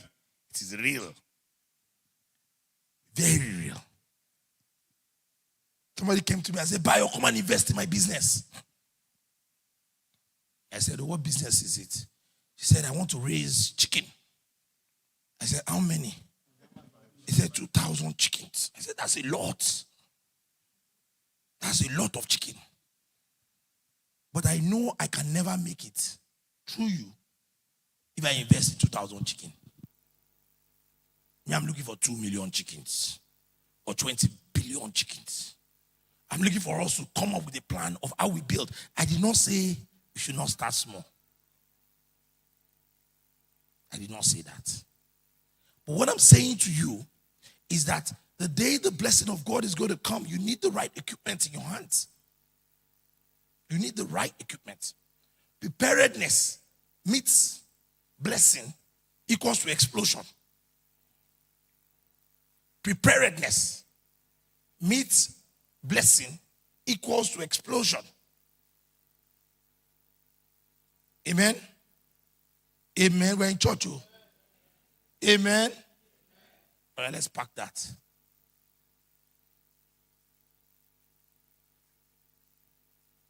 You see, I love ideas.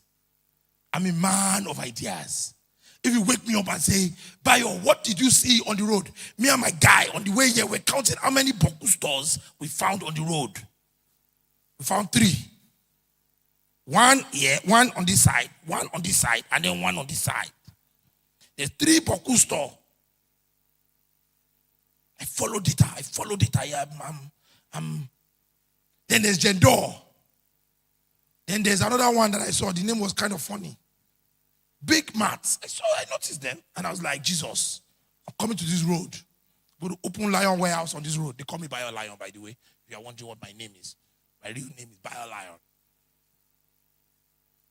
I'm an animal. You know why I like animals? They're not very emotional. If they see food, they just chase.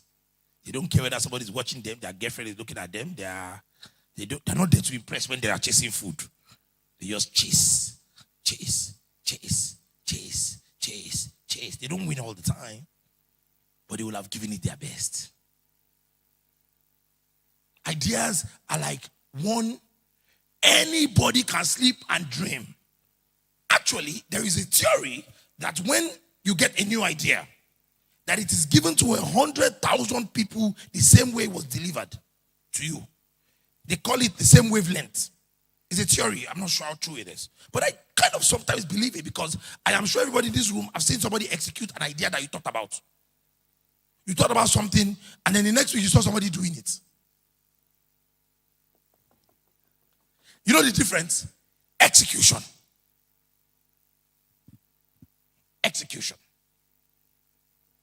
As I walked into church today, you know, your pastor is here and I know he's a very tough man. I know him well. Yeah, I listen to his teaching sometimes. I saw so many imperfections. And the difference between that imperfection and perfection is execution. Execution. Let me use another word inside that execution. Excellence in execution. Because there are 2 sets of people. People that will continue to dream. Those ones die of hunger. They just sleep and wake up and they say they are Joseph. but they never go to take food to their brothers so that they can enter the pit. And they never interpret dreams. And they never run away from Potiphar so that they can go to prison and they can interpret more dreams. You know the story I'm talking about? They just never take action. Their life is filled with adjectives. Adjectives. Adjectival. They have good stories. They are adjective users. My people that work with me will tell you, I hate adjectives. Your life must be filled with verbs. Verb is an action word, and that is execution. A man that cannot execute, I'm not joking, will die of hunger or will beg. Begging is actually begging is an action word. Even to beg is an action word. Imagine you just sleep at home and you're dreaming of begging. You will die on the bed of hunger. Even being hungry might be an action word. Are you with me, guys? So, the first I'm trying to get you to is two sets of people. People that just dream and never execute, and then people that execute and never execute excellently. People that, and you know the people that annoy God the most. Which of the two? I can't hear you. People that don't execute or the people that don't execute excellently. Which one makes God sick? You know, there's only one part of the scripture that God said, they make me sick. Only one. God has never referenced himself as being sick. But the Bible says that if you are not here or you are not there, that he will spill you out. God said he will throw up. He has malaria. Blah, blah, blah. My interpretation of the scripture is very literal. Those are the people that don't execute excellently. Because they're not here. They just didn't dream. They're not there. They didn't do it well. They're just in the middle. We call them Kobono, Kotutu. That's a lot of you listening to me right now. Sorry. It's a lot of you listening to me. You're not hot. You're not cold. You just describe. You do a little bit.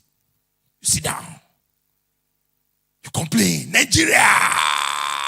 Only the poor complain about this country. Nigeria! Traffic! They only see the hole and miss the donuts. Nobody say Nigeria is not tough. He had died. But I don't complain about it. Because you cannot complain about the land that you want to bless you. You cannot curse the land that you expect to give you milk and honey. It's a biblical principle too. And the Bible says you shall call your land Efsiba and your land Beulah. Abi? You know you don't go to church, oh. But the principle of God is true regardless. If you want to be successful in business, you must be hot. Excellent execution. Hot like fire. Hot like fire. Hot. Hot. Let people name you hot. Let your middle name become hot. What's my name? I can't hear you. I can't hear you. What's my name? What's your name? What is your name? The Bible says that we shall call you a name that only the Lord knows. Abi, what's your name? People that work with me, they call me lion. They don't look at me and say, lion. Because I will move like I named myself. When you and I love competition. Because when we compete in business, I would execute flawlessly. My guys will tell you, when I'm building a project, you can bet money on it. Money. And say, I can bet you right now, if Bayern's in Nigeria, right? That He will be on site. You can bet. I'll be there. So a couple of years ago, I was building what I thought was my biggest project at the time. So I took out the bank loan. I took out, I think, 200 million or so. And the bank gave me problem before they gave me that money. But I needed the money because I wanted to execute. I wanted to open. Because I set open date before I start. Before I put one peg in the ground, I set open date. You people don't have faith. You know what faith is? The Bible says that faith is the evidence of things what? Opt for. Opt. I set my open date the day before I start construction. I will tell you my project will open December 16. God has not let me miss it. I then start walking backward. And now also. Excellent. I wake up, I go to site. I sleep, I go to site. I take my laptop to site. My team knows I'll work from my site. I will be there. I will set up internet. I am there. Mojele bricklayer. I'll be chasing plastering. I'll be chasing painter. I will get it done. The bank now came to site to come and say, this man that we gave 200 million and drew it down in 3 days. I drew it down 3 days. Monoton. I can't say overdraft. The bank came to me to come and say, let me come and check me. I had slept off on site. I wore no shirt. It was in the hot sun. I was holding one condo in the middle of my leg. And I dozed off. Because I had been working tirelessly for the last 4 days. The ED that came looked at me and said, Group CEO, Wakadao. I made that money back in two weeks. 2 weeks. I made that money back. 2 weeks. We repaid back that loan in 3 months. Work has never killed anybody. Excellence, delivery has never killed anybody. The Bible said, if a man be diligent in his work, he will not stand before men. That's the scripture of God. That's the scripture. There is no place in this country that I cannot enter. I swear to you, one call, I will enter. Why? Excellence. Because by the time I tell you who I am, you will open the door. My name, people say, I've never met you, but I know by your lion. Now, let us pack God and talk about excellence, because there are people in this world that probably don't know God, but they are excellent in their work. God cannot deny them the blessing of excellence. Maybe I should become a pastor. Amen. God cannot deny you the excellence of the blessing of excellence, irrespective of what you believe in. The only thing that you miss is the principle of grace. Because we are all still here by grace. Are you with me? But there's still principle of executing excellently. And it means that it is perfect. Everything must be perfect, irrespective of what you pick to be, irrespective of the career choice you pick. Hopefully it's the one that can give you the right size of profit. And it's not 50,000 and 1 kobo.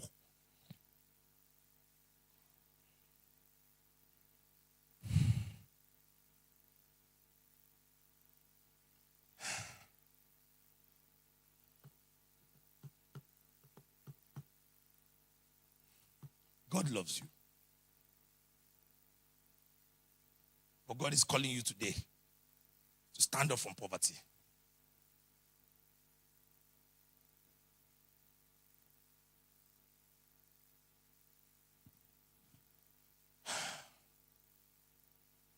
My wife once asked me, he said, Daddy, no, that's my daughter. My son, my wife said, Bayo, you know that if we stop working now, you know we are okay, Abi. I looked at her. I said, never. My team said to me, Bayo, we have gotten to 1 billion a day. We're doing well. I looked at the person. I said, never. Somebody said to me, Bayo, you have grown the business to 30 countries. Are you not satisfied? I said, what? Never.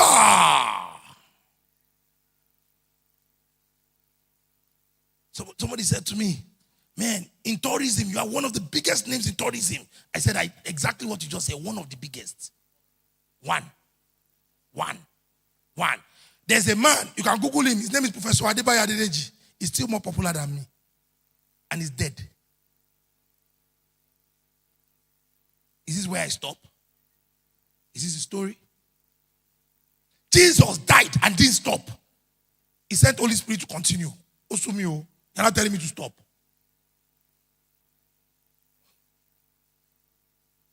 Who are you to slow down? Never. Say it with me. Never. It's never enough. Our desire for more, our desire for excellence must never be enough. If you want to successful in business, it must never be enough. You must still see that trash can and adjust it. See? Yeah. Oh my goodness, this is falling over. Oh God. Okay, I got it. All right. Look at this one. Okay. Never enough.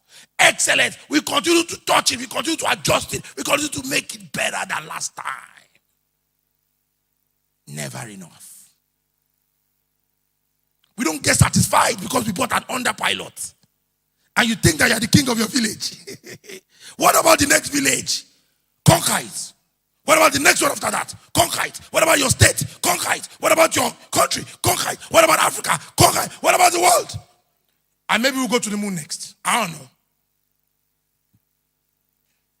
Because when God blesses you, when God tells you, cast your net, it means that it's going to be exceedingly more abundant than what I can manage. That means I must take it all. I must take as much. I must take the ocean with me. I must cast my net and take as much fish because I have a cold room. I have multiple cold rooms. I have 100 cold rooms. God knows He will fill all my cold rooms. He will overwhelm me. I have 1,000 cold rooms. I own all the cold rooms in the world. It will overwhelm me. I want to be overwhelmed. That's why I must be ready. Do not clap. Don't clap. Be challenged. Don't clap. I'm not here to excite you. I'm not here to excite you. I drove all the way from Lekki. That man got to my house at 9 something. I could not get down till 10. I was tired. And I still came. So I'm not here to excite you. I'm here because I don't believe that we Africans understand what it means to execute excellently. I'm here because I don't believe you understand. Sometimes you are clouded by religion and you miss the blessing of God. Because you have now become very religious people. Like the Pharisees and the Sadducees. That wear the laws on their chest. And they still don't follow it.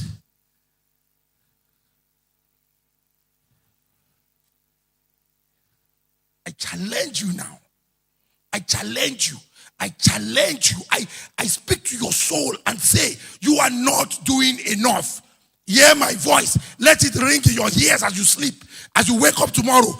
In your business, you are not doing enough. You are not. You know, one man said to me yesterday, he said, I love Bayo. Bayo likes to climb up. And on his way, he will continue to take the ladder. Aha, yes, I'm a capitalist, by the way. I'm not a socialist, I'm a capitalist. And the guy said, you know what I love about you?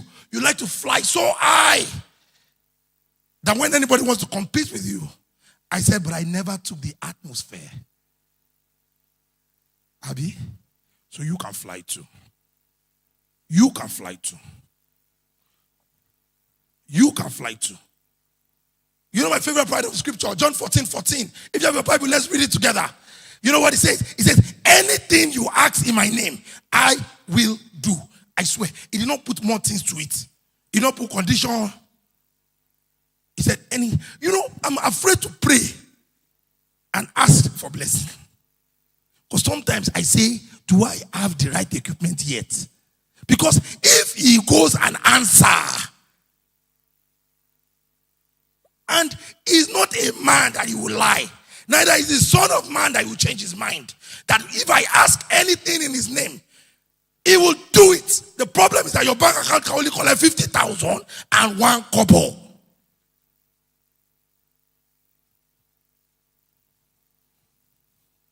$50,000 and 1 kobo. So I challenge you now. You're not doing enough, sir. Ma, you're not doing enough.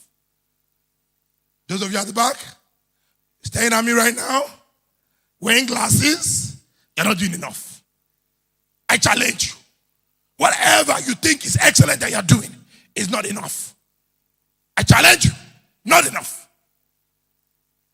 Not enough. You can build the best system, frying dundu on the corner of a store. You can only make one corner of a store money with the right systems. You can wake up with the right routine.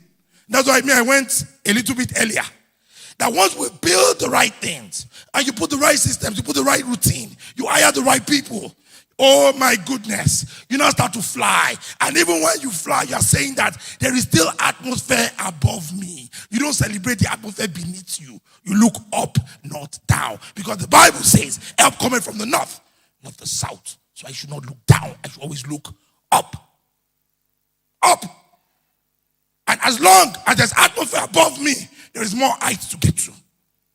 More height, more height, more height. More height, more height, more height, more height, more. I speak to your soul.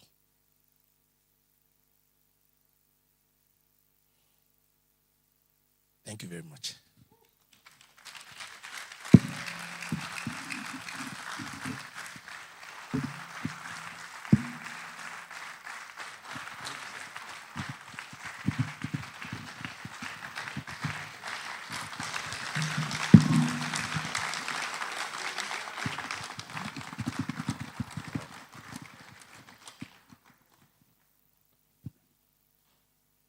Praise God.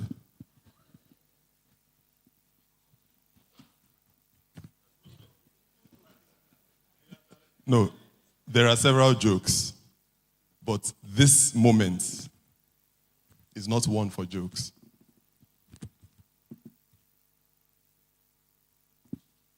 I think even you may need a moment to reflect.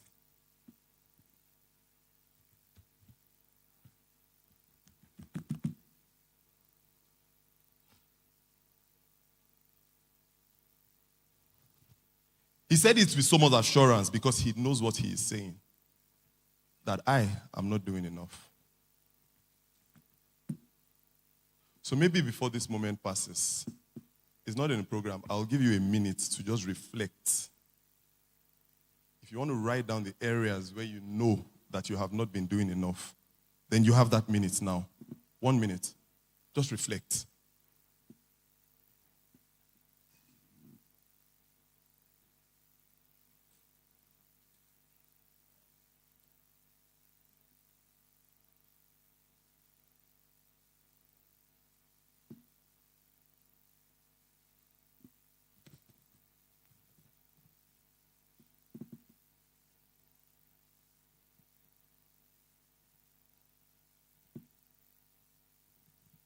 Tell someone beside you, you're not doing enough. You're not doing enough. Now, he did not allow us clap while he was speaking, but right now, let us celebrate the CEO of Wakana for that session. Is that how you appreciate the value that he has? Hallelujah. Now, you can only tell that we're moving from glory to glory. The foundation that was laid earlier by our mommy, Victoria Ibawa, you see how he laid a few more blocks on it, and then we'll be going on very, very shortly. But for just a couple of minutes, I would like to welcome one of our exhibitors. They have a very, very interesting name. They will come speak to us for a couple of minutes. Talore et Jamsterdam. The representative of Talore et Jamsterdam. I hope I pronounced that properly. I took the Talore as Yoruba. We don't have et. Et sounds maybe French or Spanish. Well, it's all up to you. Please, let's put our hands together for Talore et Jamsterdam.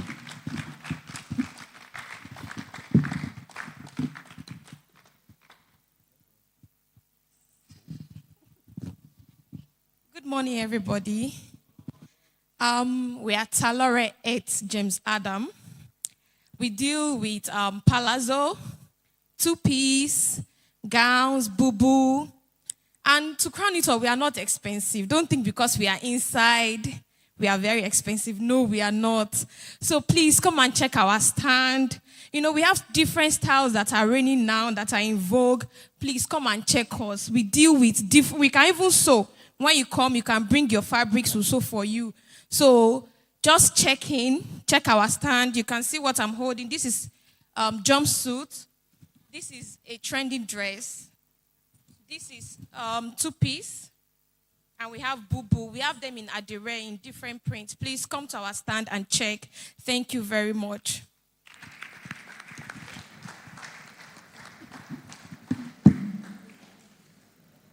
Okay, we will be going. We're going straight into our. Okay, we're going straight into our next session. And like I said, we have laid foundations and we just continue to build more blocks on those. And I'd like to welcome someone who, personally to me, has been a mother. She's an entrepreneur, she's a pastor, she's an author, she's a women empowerment advocate, she's a woman of many sides. She leads Adenike Seller Foods, Share Baby Brand, and Madiba Beautiful Homes, while also hosting Miracle and Power Nights and authoring the bestseller Intimacy with the Holy Spirit. Through the Okpolo Ati Ewa initiative and Sense and Sensibility platform, she equips women to build thriving businesses with confidence and wholeness. A Goldman Sachs 10,000 Women Scholar, life member of WIMBIZ, and she's a Forbes BLK member. She has been named among Nigeria's 100 leading women for the year 2024 and Africa's 31 change makers. Please put your hands together. With awards like the Entrepreneur of the Year and Woman of Merit Gold Award, her mission remains clear: helping women live wholesome lives and reminding all that God's plan is never for failure. She's married and lives with a family in Lagos. Distinguished guests, please put your hands together as I welcome our very first lady, Chief Mrs. Adenike Olumide Emmanuel. Thank you. Thank you so much.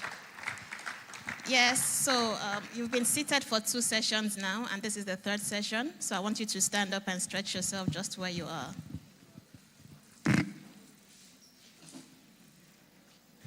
You can twist your waist, stretch your hands. Can I have my slides on the screen? And of course, when you're done, you can be seated. That was an amazing session. Bayo Lion took us away. My own name is Adenike Seller.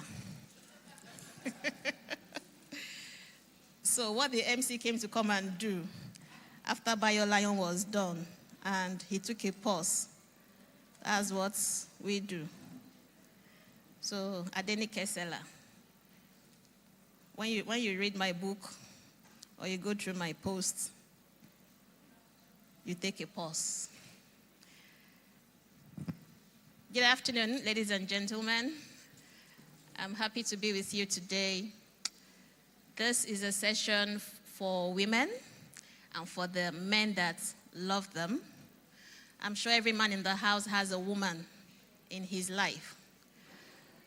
Your mother, your sister, your wife, your sister-in-law. So even if you're here, you should, take notes for the woman in your life so you can share this with them. I want you to put your hands together for our 2 previous speakers.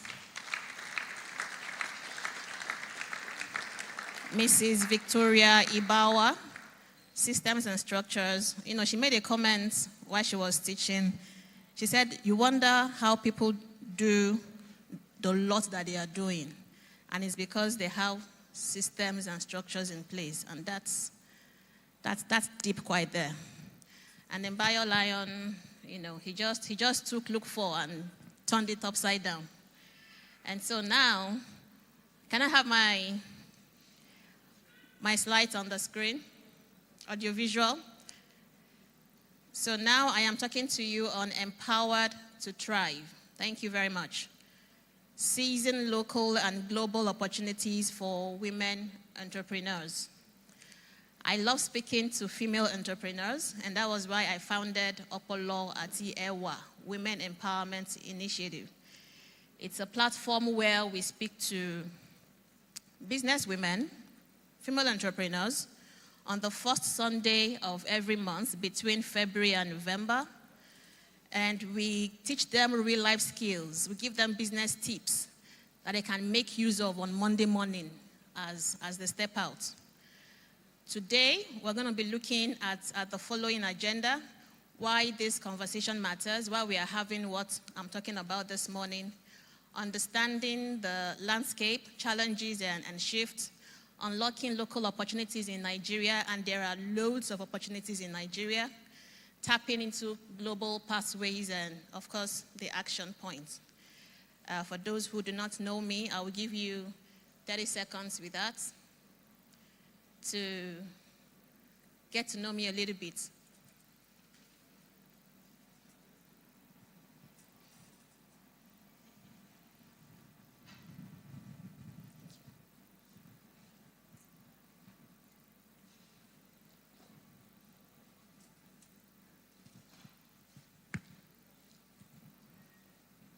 So, let's get into it. Women entrepreneurs are at the center of economic growth in Nigeria, right? 96% of Nigerian businesses are SMEs, and of those 96%, 32% of them are female-led. 32% of the 96% in Nigeria are female-led. But these women still face a lot of challenges, right? We face challenges when it comes to funding, challenges when it comes to digital situations, challenges when we have systemic barriers, we have policies, we have customs that are challenging for women in the marketplace. But even with these challenges, 83% of Nigerian women have identified themselves as entrepreneurs. And that is readiness right there. That tells us that women are already building, and now is the time to scale and globalize. When you look at the Nigerian landscape, women dominate the informal business sector. When you look at the Northeast, close to 70% in the Northeast of businesses there are led by women. Businesses such as fashion, food, retail, skincare, you find women in these places. These growths are engineered by digital access and grassroots resilience.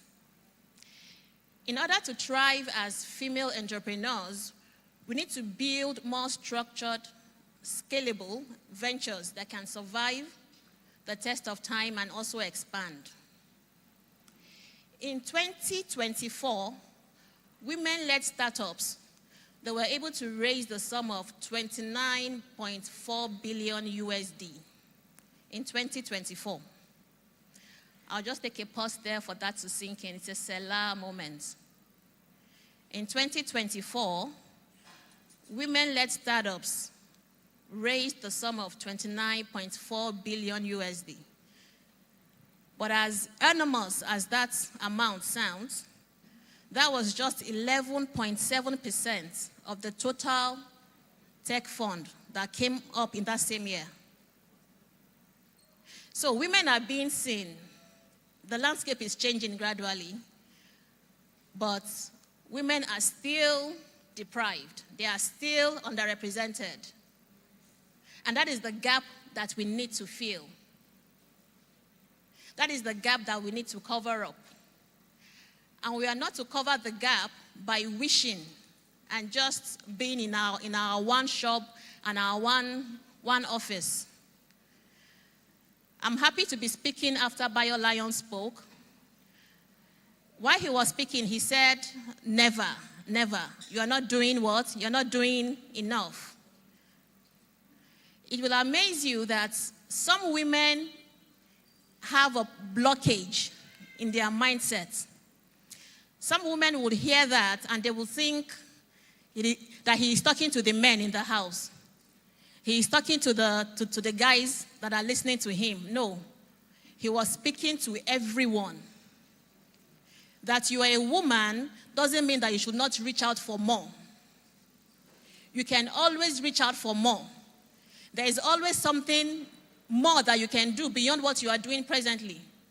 When he was talking about himself, when he started, he read out his achievements, read out the things that he had done, the offices, the hotels, and he still said that never, that he was going to do more.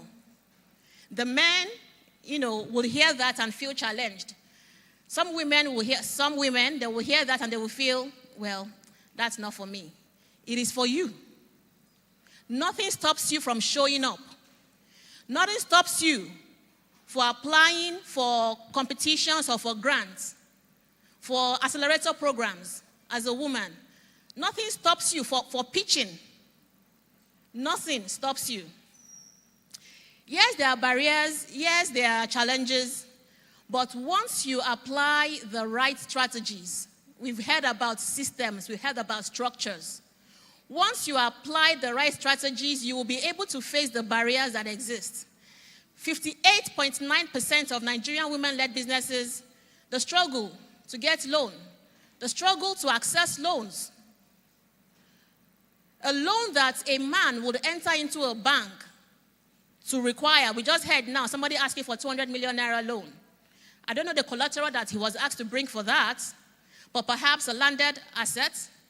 A woman will go to apply for that same loan and maybe she's not given.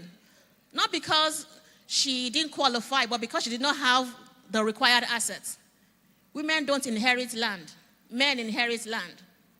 And that is just a little bit of what women go through in accessing loans. Many remain offline due to digital illiteracy, cost, or lack of tools. Some don't even have access to mentorship. Like I said earlier, cultural norms limit us. Policy gaps, barriers. These barriers can be overcome with the right strategy.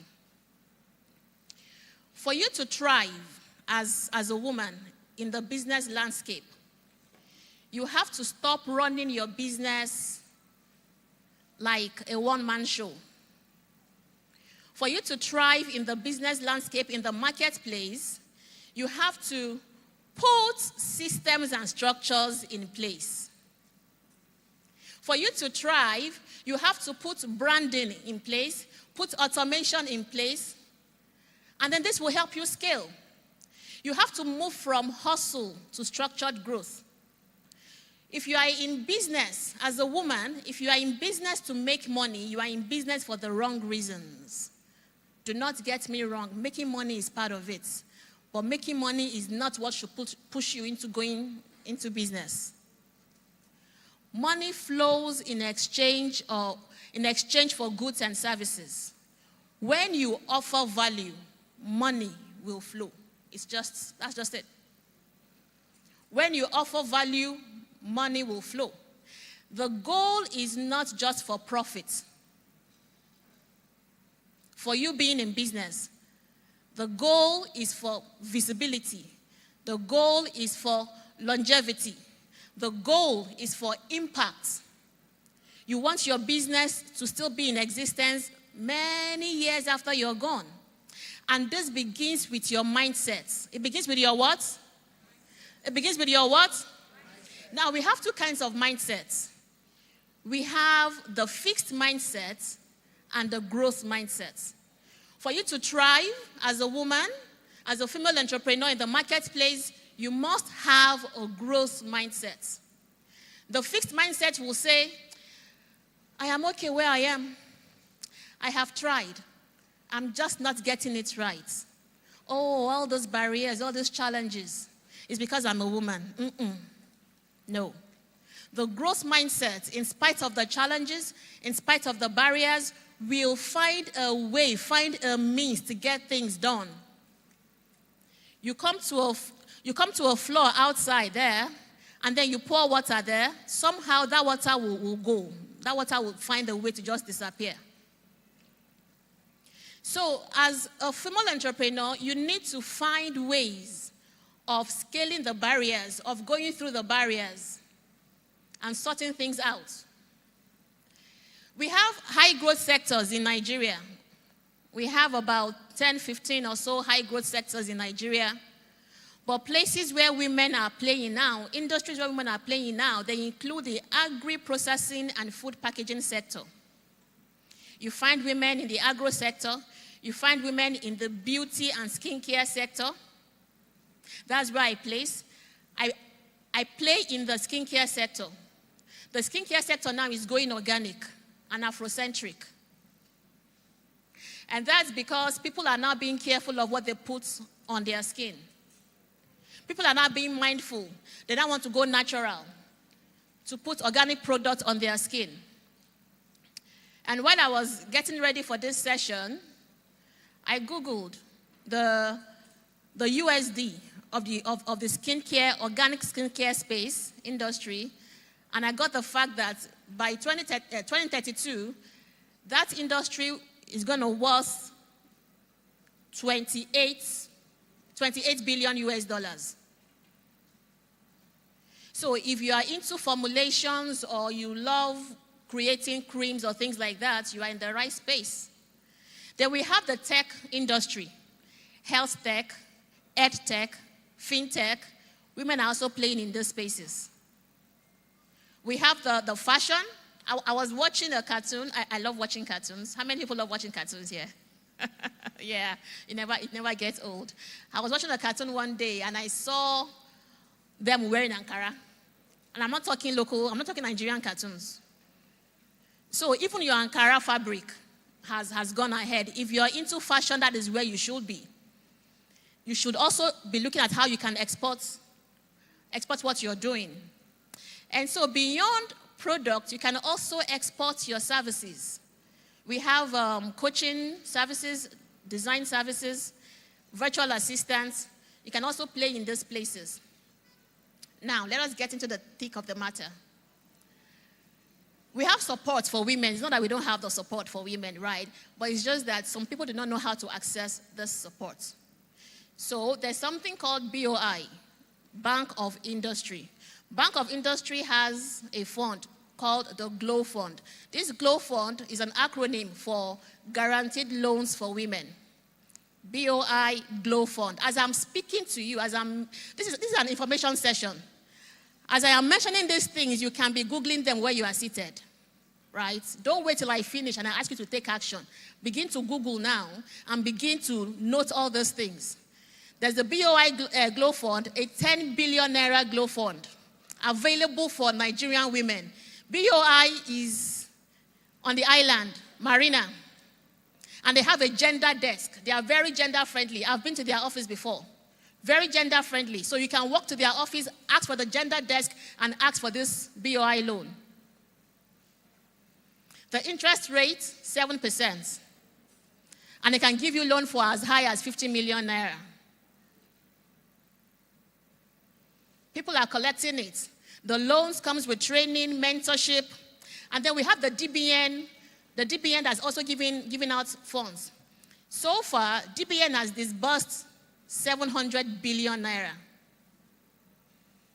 The last speaker said, it is the poor that are complaining in this country.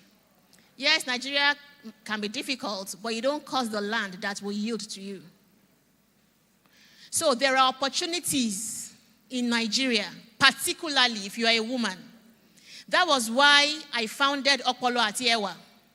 One of the reasons why I did. Because I came across so many opportunities every day, and I was like, how many can I consume on my own? Let me share this information.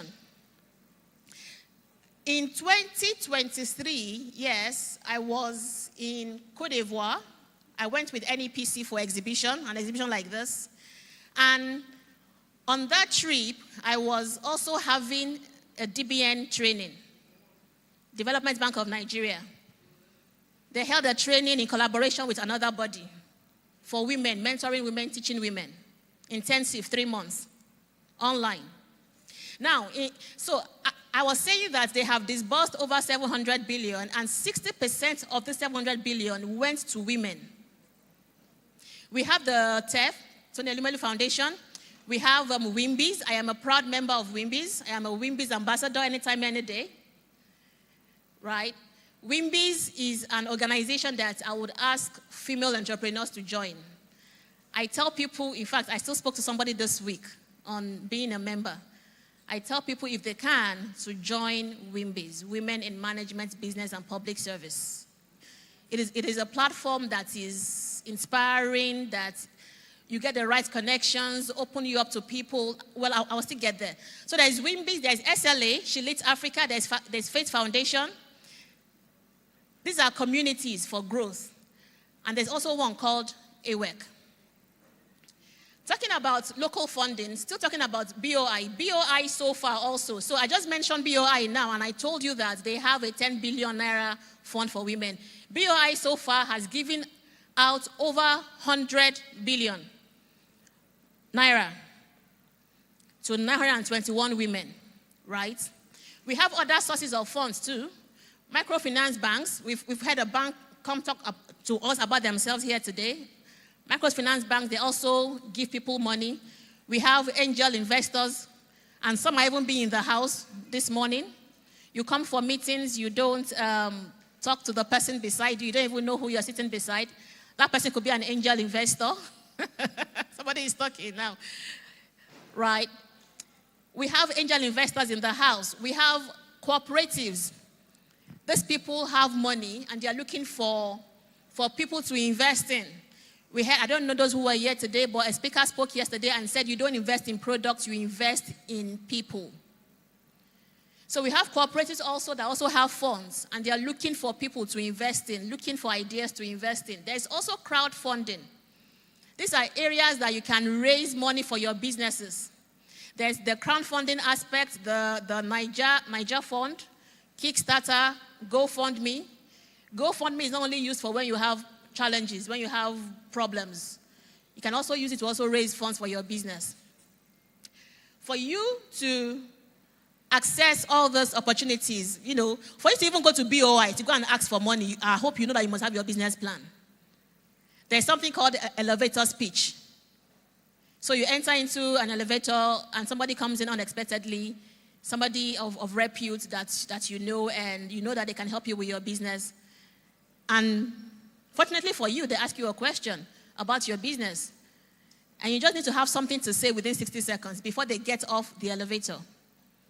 Do you have your elevator speech ready? Do you have your narrative ready? Do you know your numbers when it comes to your business as a female entrepreneur? I was watching The Dragon sometime this week, and somebody came in to come ask for money, and he spoke about his business, and he forgot to mention the exact amount he was asking for. And then the dragons were like, okay, how much are you asking for? He said, okay, I'm sorry, I was flustered. I need 50,000 pounds for 10%. So you must know your numbers, you must have your story ready, and you must be ready to also pitch your business. There's also the e-commerce and digital economy. If you are a female entrepreneur today and you are not online, it is an error. You are missing a large part of the market. A large part of the market. A large part of the market. You must be online. You have to be online. There are some free tools that you can use. You can use WhatsApp. You can use Jumia platform. You can use Konga, Flutterwave store. And then in collecting your money, don't say you want to collect it by cash. It's cash or nothing. No. You should know how you can use Paystack to collect your money, money points, Flutterwave too also does that. See, the digital economy does not care where you are.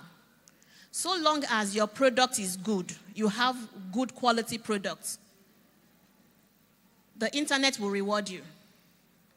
If you have good quality products, if you are customer-centric, you know how to treat customer right, the internet will reward you. It rewards visibility and it rewards value. Let's take a look at networking and mentorship in Nigeria. I did an interview recently with entrepreneurs.ng, and they asked me my view about mentorship. And I said, I can't speak enough on mentorship. If you do not have a mentor in your line of business, it is an error. Somebody has done what you're doing or what you are about to do, and you seeking out this person and riding on their shoulders will give you leverage. It will help you to avoid the pitfalls, to avoid the mistakes that they have made.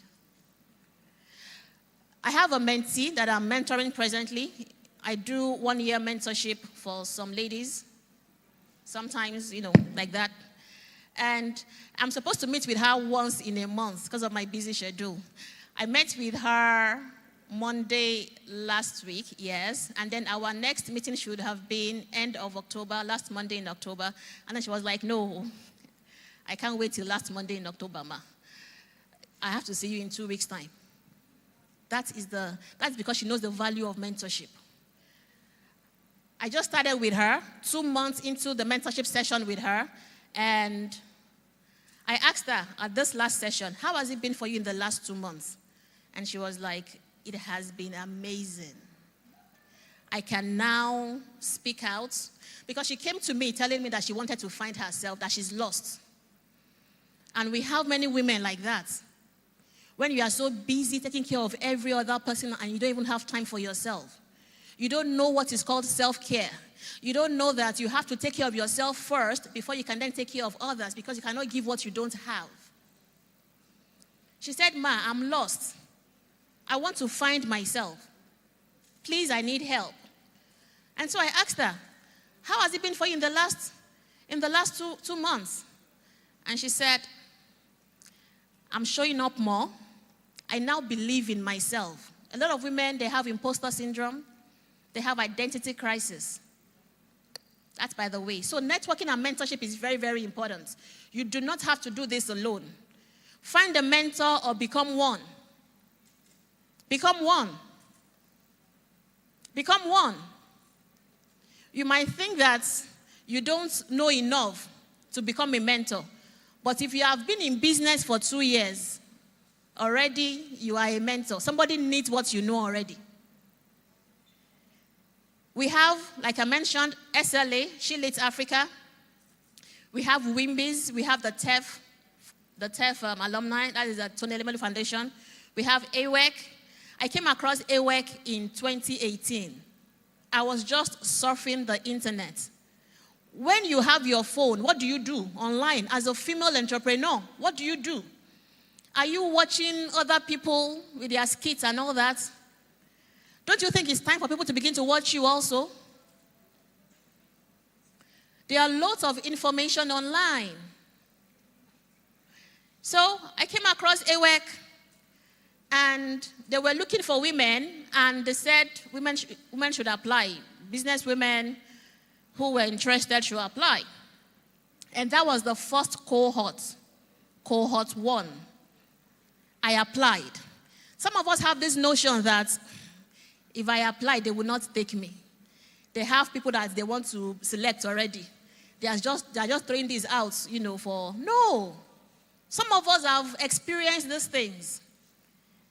We have been a part of some of these opportunities. By the grace of God, when I see opportunities and I apply, 75% to 80% of the time, I'm always selected. I am always selected.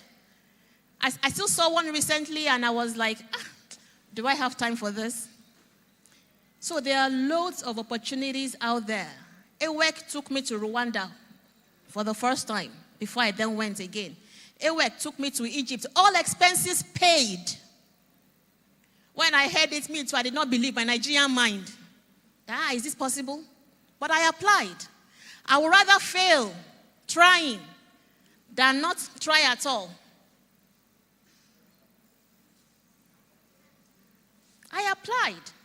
And today, I am still with the AWEC team since 2018. I'm still with them. So when you see any application out there, don't close your mind to it. Worst case scenario is no.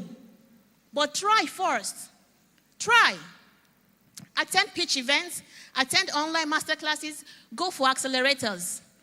Accelerators will change your mind. It will change your life and change your mind.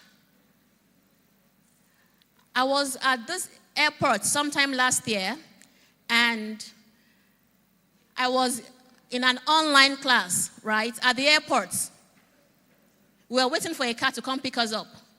If I did not join the class, nobody will beat me. You have to drive yourself as a female entrepreneur.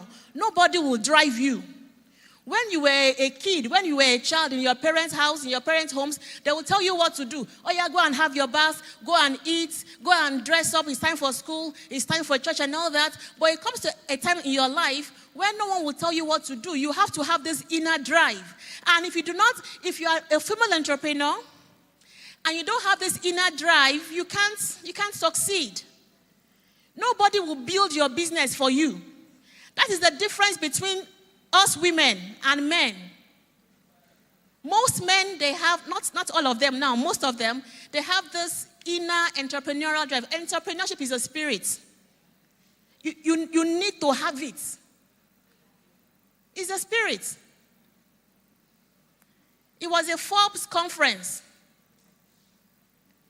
A Forbes female conference in South Africa. I couldn't go. I didn't have the funds to attend, but there was the virtual online class, and I joined. It was not convenient. I was at the airport. I joined the airport's internet, airport Wi-Fi, and I connected. And I was carrying my bag, carrying my iPad. You must have this personal inner drive. These are the things that will expose your mind. You don't have to leave Nigeria to know what's happening in other countries. You will see women like you speaking, giving ideas, talking at conferences. You see such women, you know that I can do this too. They don't have two heads. We all have one head. We all have one head.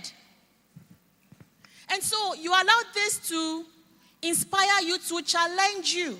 That was one thing that the other speaker was saying. He said, don't clap, be challenged, be challenged. You hear those things, you see these things, and they become a challenge to you. That if this person is doing it, then what is stopping me from doing it? And then you collaborate with people. Collaboration is the new competition. What is collaboration? What is collaboration? Collaboration is the new competition. Yes, you are here to exhibit. Some of us are here to exhibit. That doesn't mean that you should not go around other people's stand too, to also see what's happening. You can just find someone that you can collaborate with. The fashion designer can collaborate with somebody who's into interior. They can make throw pillows together. Somebody is into food. Yeah, another person is into food. You can do something together. You collaborate. The fastest growth comes when you are plugged into a network that is bigger than you.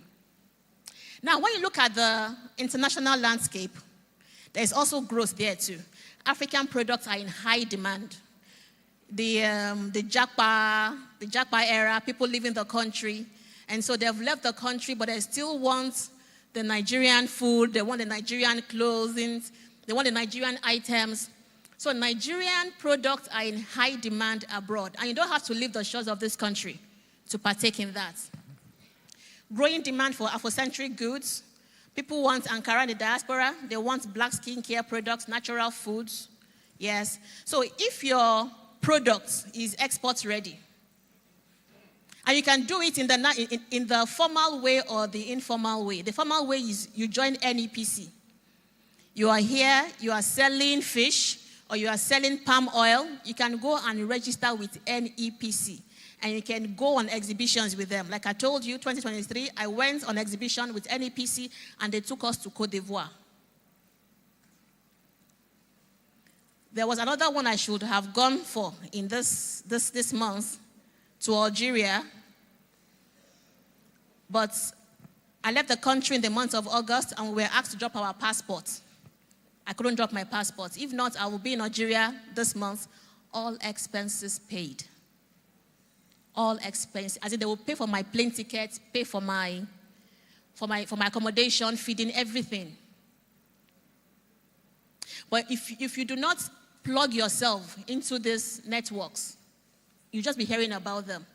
You can sell your stuff via Shopify, Etsy, Amazon Handmade, and then network. Is anybody in fashion here? You're in fashion. Do you know about ITC? Where you are seated there, Google ITC, Google WTO ITC. If you are in fashion, if you are in cosmetics, if you are in agric, and you are not a member of ITC, you are missing. WTO ITC, they have a weed fund, and that fund is Women Exporters in Digital Economy Fund, a 50 million naira USD fund. Grants, just grants for women. I think the one for Nigeria is done already. It's for African countries, African female business owners. But it's closed, but it can open again. However, on the ITC platform, there are loads of opportunities there, courses free of charge that you can take. So you should check them out. There's the Cartier's Women's Initiative. There's Vital Forces. Women Deliver, African Business Heroes. Apply for these opportunities boldly. Don't be afraid. Don't say somebody I'm not going to win. Why do you think that you will not win? Those who have won, what did they do in a special way? Find out. Most times it's the application process. It could be a bit tedious, yes, but you can scale through. And then if you don't have products, if you are into services, you can still export. You can still export your services. You are into graphics design, you are into writing, you have administrative skills, you can still export these items, right? You go on platforms such as Upwork, Fiverr, TopTal. You register on those platforms, and you get jobs on those platforms. You can create e-courses, e-books, how to make clothes, how to be a good fashion designer, how to bake, how to formulate. You create these e-books, and then you sell them online, maybe as 2,500 or 2,000 naira. You check, or maybe even 5,000 naira. You make it cheap so that people will come in. It's not about the price now. It's about the quantity, the bulk of the people that will come and buy. You create a funnel, and you are making money right from your sitting room. That is why Nigerian government, they've said no bank accounts, no bank accounts. Because people are making crazy money right from their sitting room. And that money must enter bank. So for them to track that money, they say go and take tin. You get why? So monetize your skills. Nigerian women are exporting skills globally. I know of people who are making money in dollars on a daily basis. The global accelerators programs, we have Google for startups. You can join any accelerator program. Google for startups, we have Y Combinator, we have Sisters Women Entrepreneurship, Africa Prize for Engineering Innovation.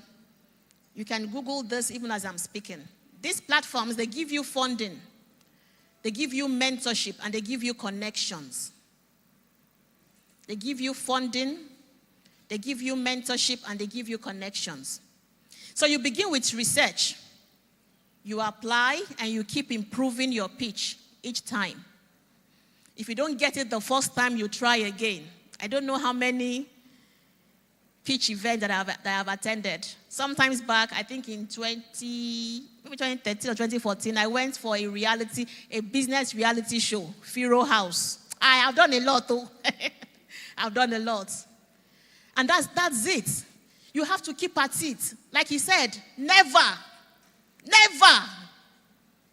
They can call you names. They can say that you are an overachiever or that you are doing too much. That is why they will always be behind you, because you always be in front. So you go for it, you don't stop.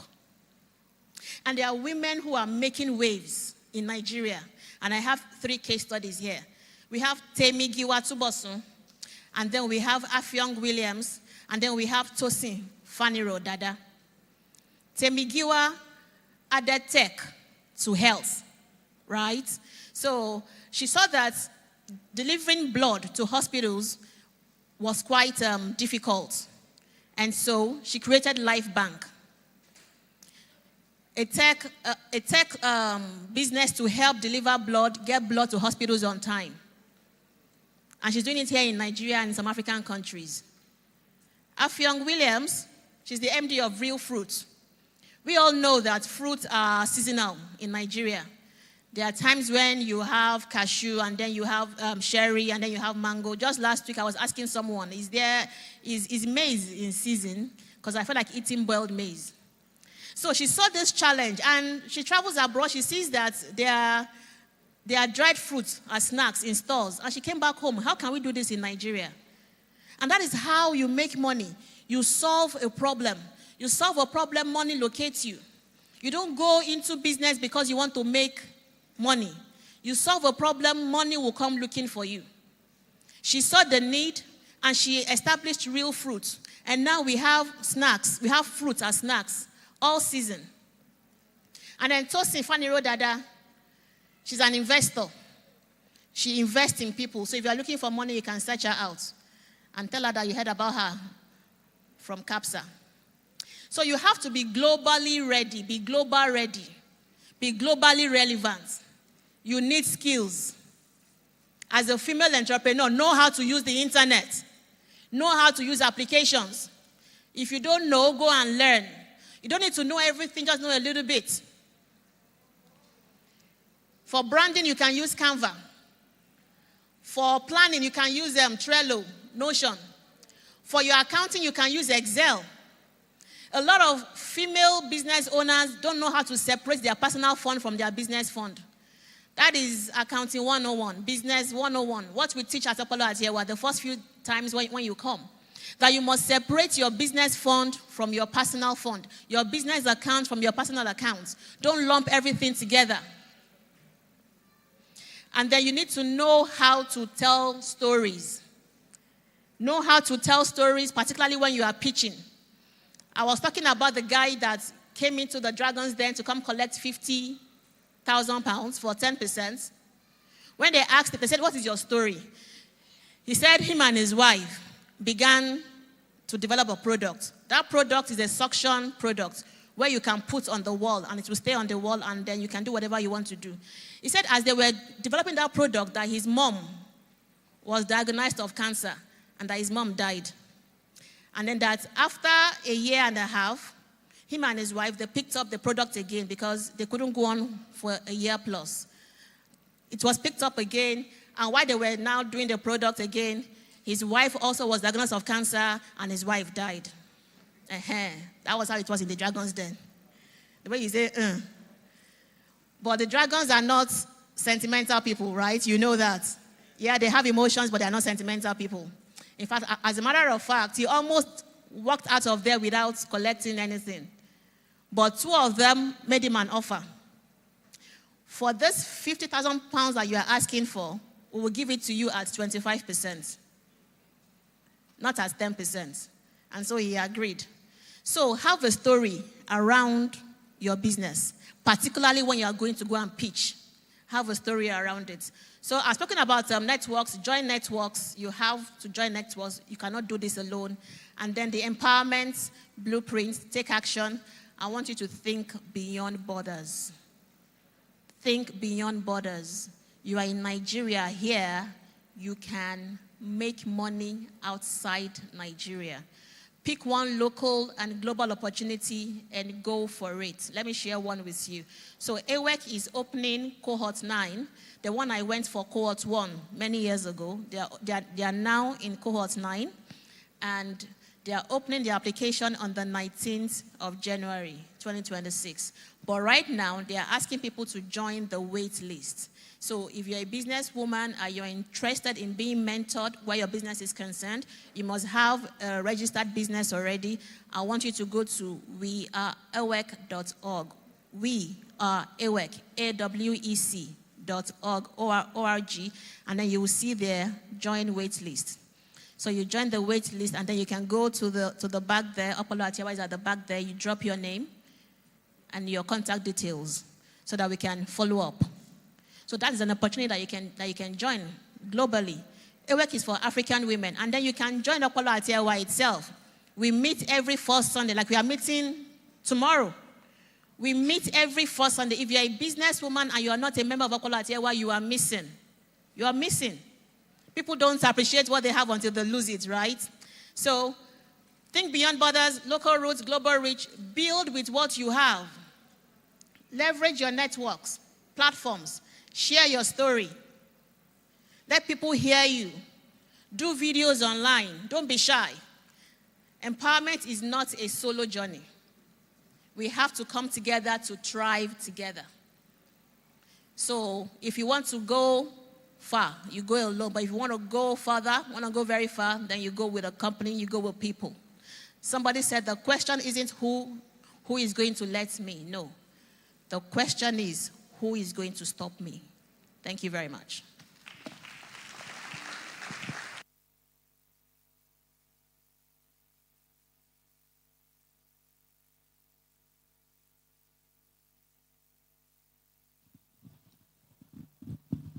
Mama, thank you so much.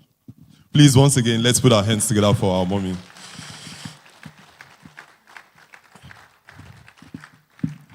Pastor, have you ever considered, they will talk, but it's only talk they will talk.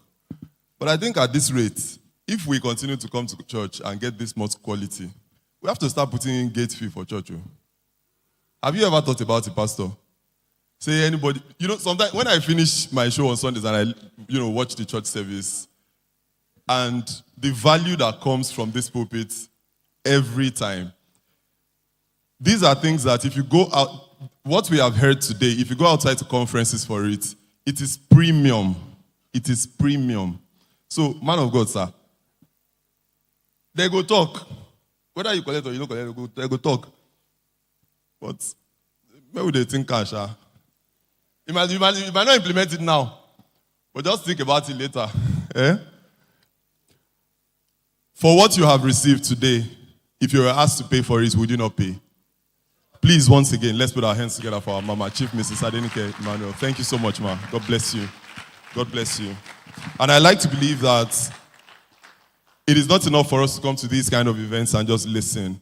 We have to be able to go home with something. We have to be able to act on whatever it is that we have heard, such that in a few months down the line, in a few years down the line, we are the ones who will be on this side also sharing our own stories. One thing that has really stood out for me, as far as all the three speakers today, is that you can see that there is a personal touch to everything. Each person sharing their own story.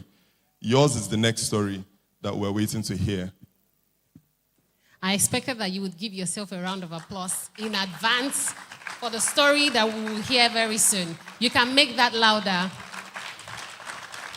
All right, thank you very much. I know we have questions. I know we have lots of questions we want to ask, but then because of time, we will move that to tomorrow. We have sessions again tomorrow, so the questions will take place tomorrow. So put down your questions, pen them down, write them down. Tomorrow, all questions will be attended to. So quickly, let's welcome the chairman of the committee, Mr. Femi Adeluba. He has a message for us. Kindly increase the tempo.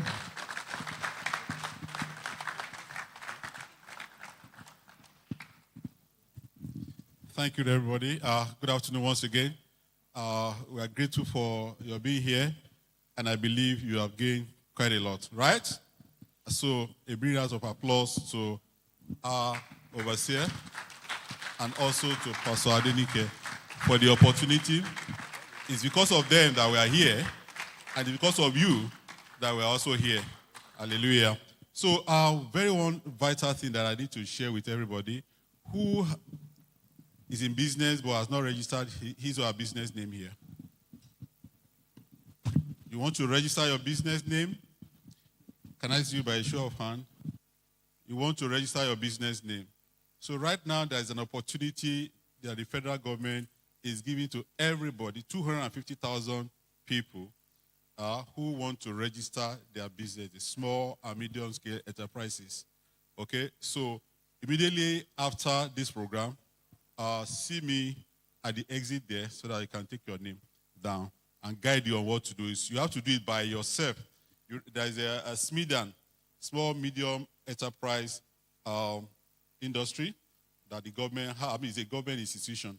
So they are giving opportunity to 250,000. So the first 250,000 that register their name on the platform of CAC will be given free company certificates. So I need you to take up the opportunity. You heard it from CAPSA. That's part of the blessing. Thank you. Somebody say update. Update. All right. You heard that. So you need to do the needful. That's some of those things that you get to benefit when you attend a summit like this. Once again, a round of applause for the organizers of TABIS 2025. So right now, we'd like to welcome very quickly, briefly as well, the final exhibitor who will be speaking just about, showcasing what they're here with. We'd like to welcome the Damel Beddings. Do we have anyone from Damel Beddings? Are they here? Are they here? A representative from Damel Beddings, please. Do we have? Okay. Okay, someone's coming. Okay, someone is coming. Please give her a round of applause.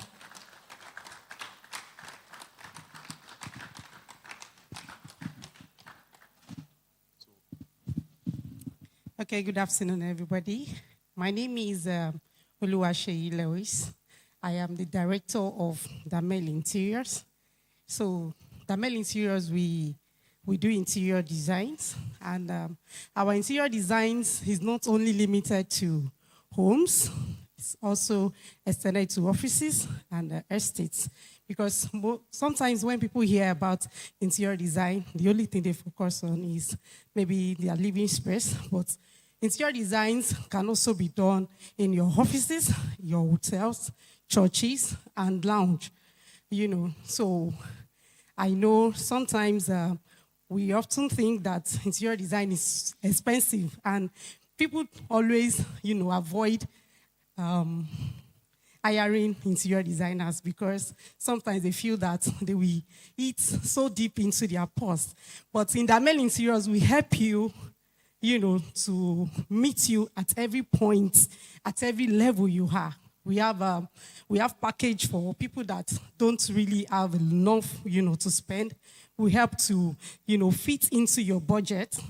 And if you are somebody that also loves luxury, we are ready to take you there, We are ready to help you manage your millions. We help you to manage your thousands. And at the end of the day, you will be satisfied. And after every job delivery we did, we don't leave you at it. We are always there, to take your feedbacks and help you, until you are satisfied. Damel Interior will not leave you like that. And also, we also have a showroom where we have some of our pieces, some of our interior decorations. You can always walk in to our store. We are located at number 23 Orelokpe Street. We have beautiful pieces. And today, we are also exhibiting. After this program, you can walk to our stand and, take advantage of a massive discount. Because by the time, after today, when you come to our store, what you will be able to buy here, you won't be able to buy it in our store. It may have been the store price. But today, we have massive discounts for you. So you can feel free to walk to our stand today and take advantage of it. Thank you. I'll be looking forward to seeing you.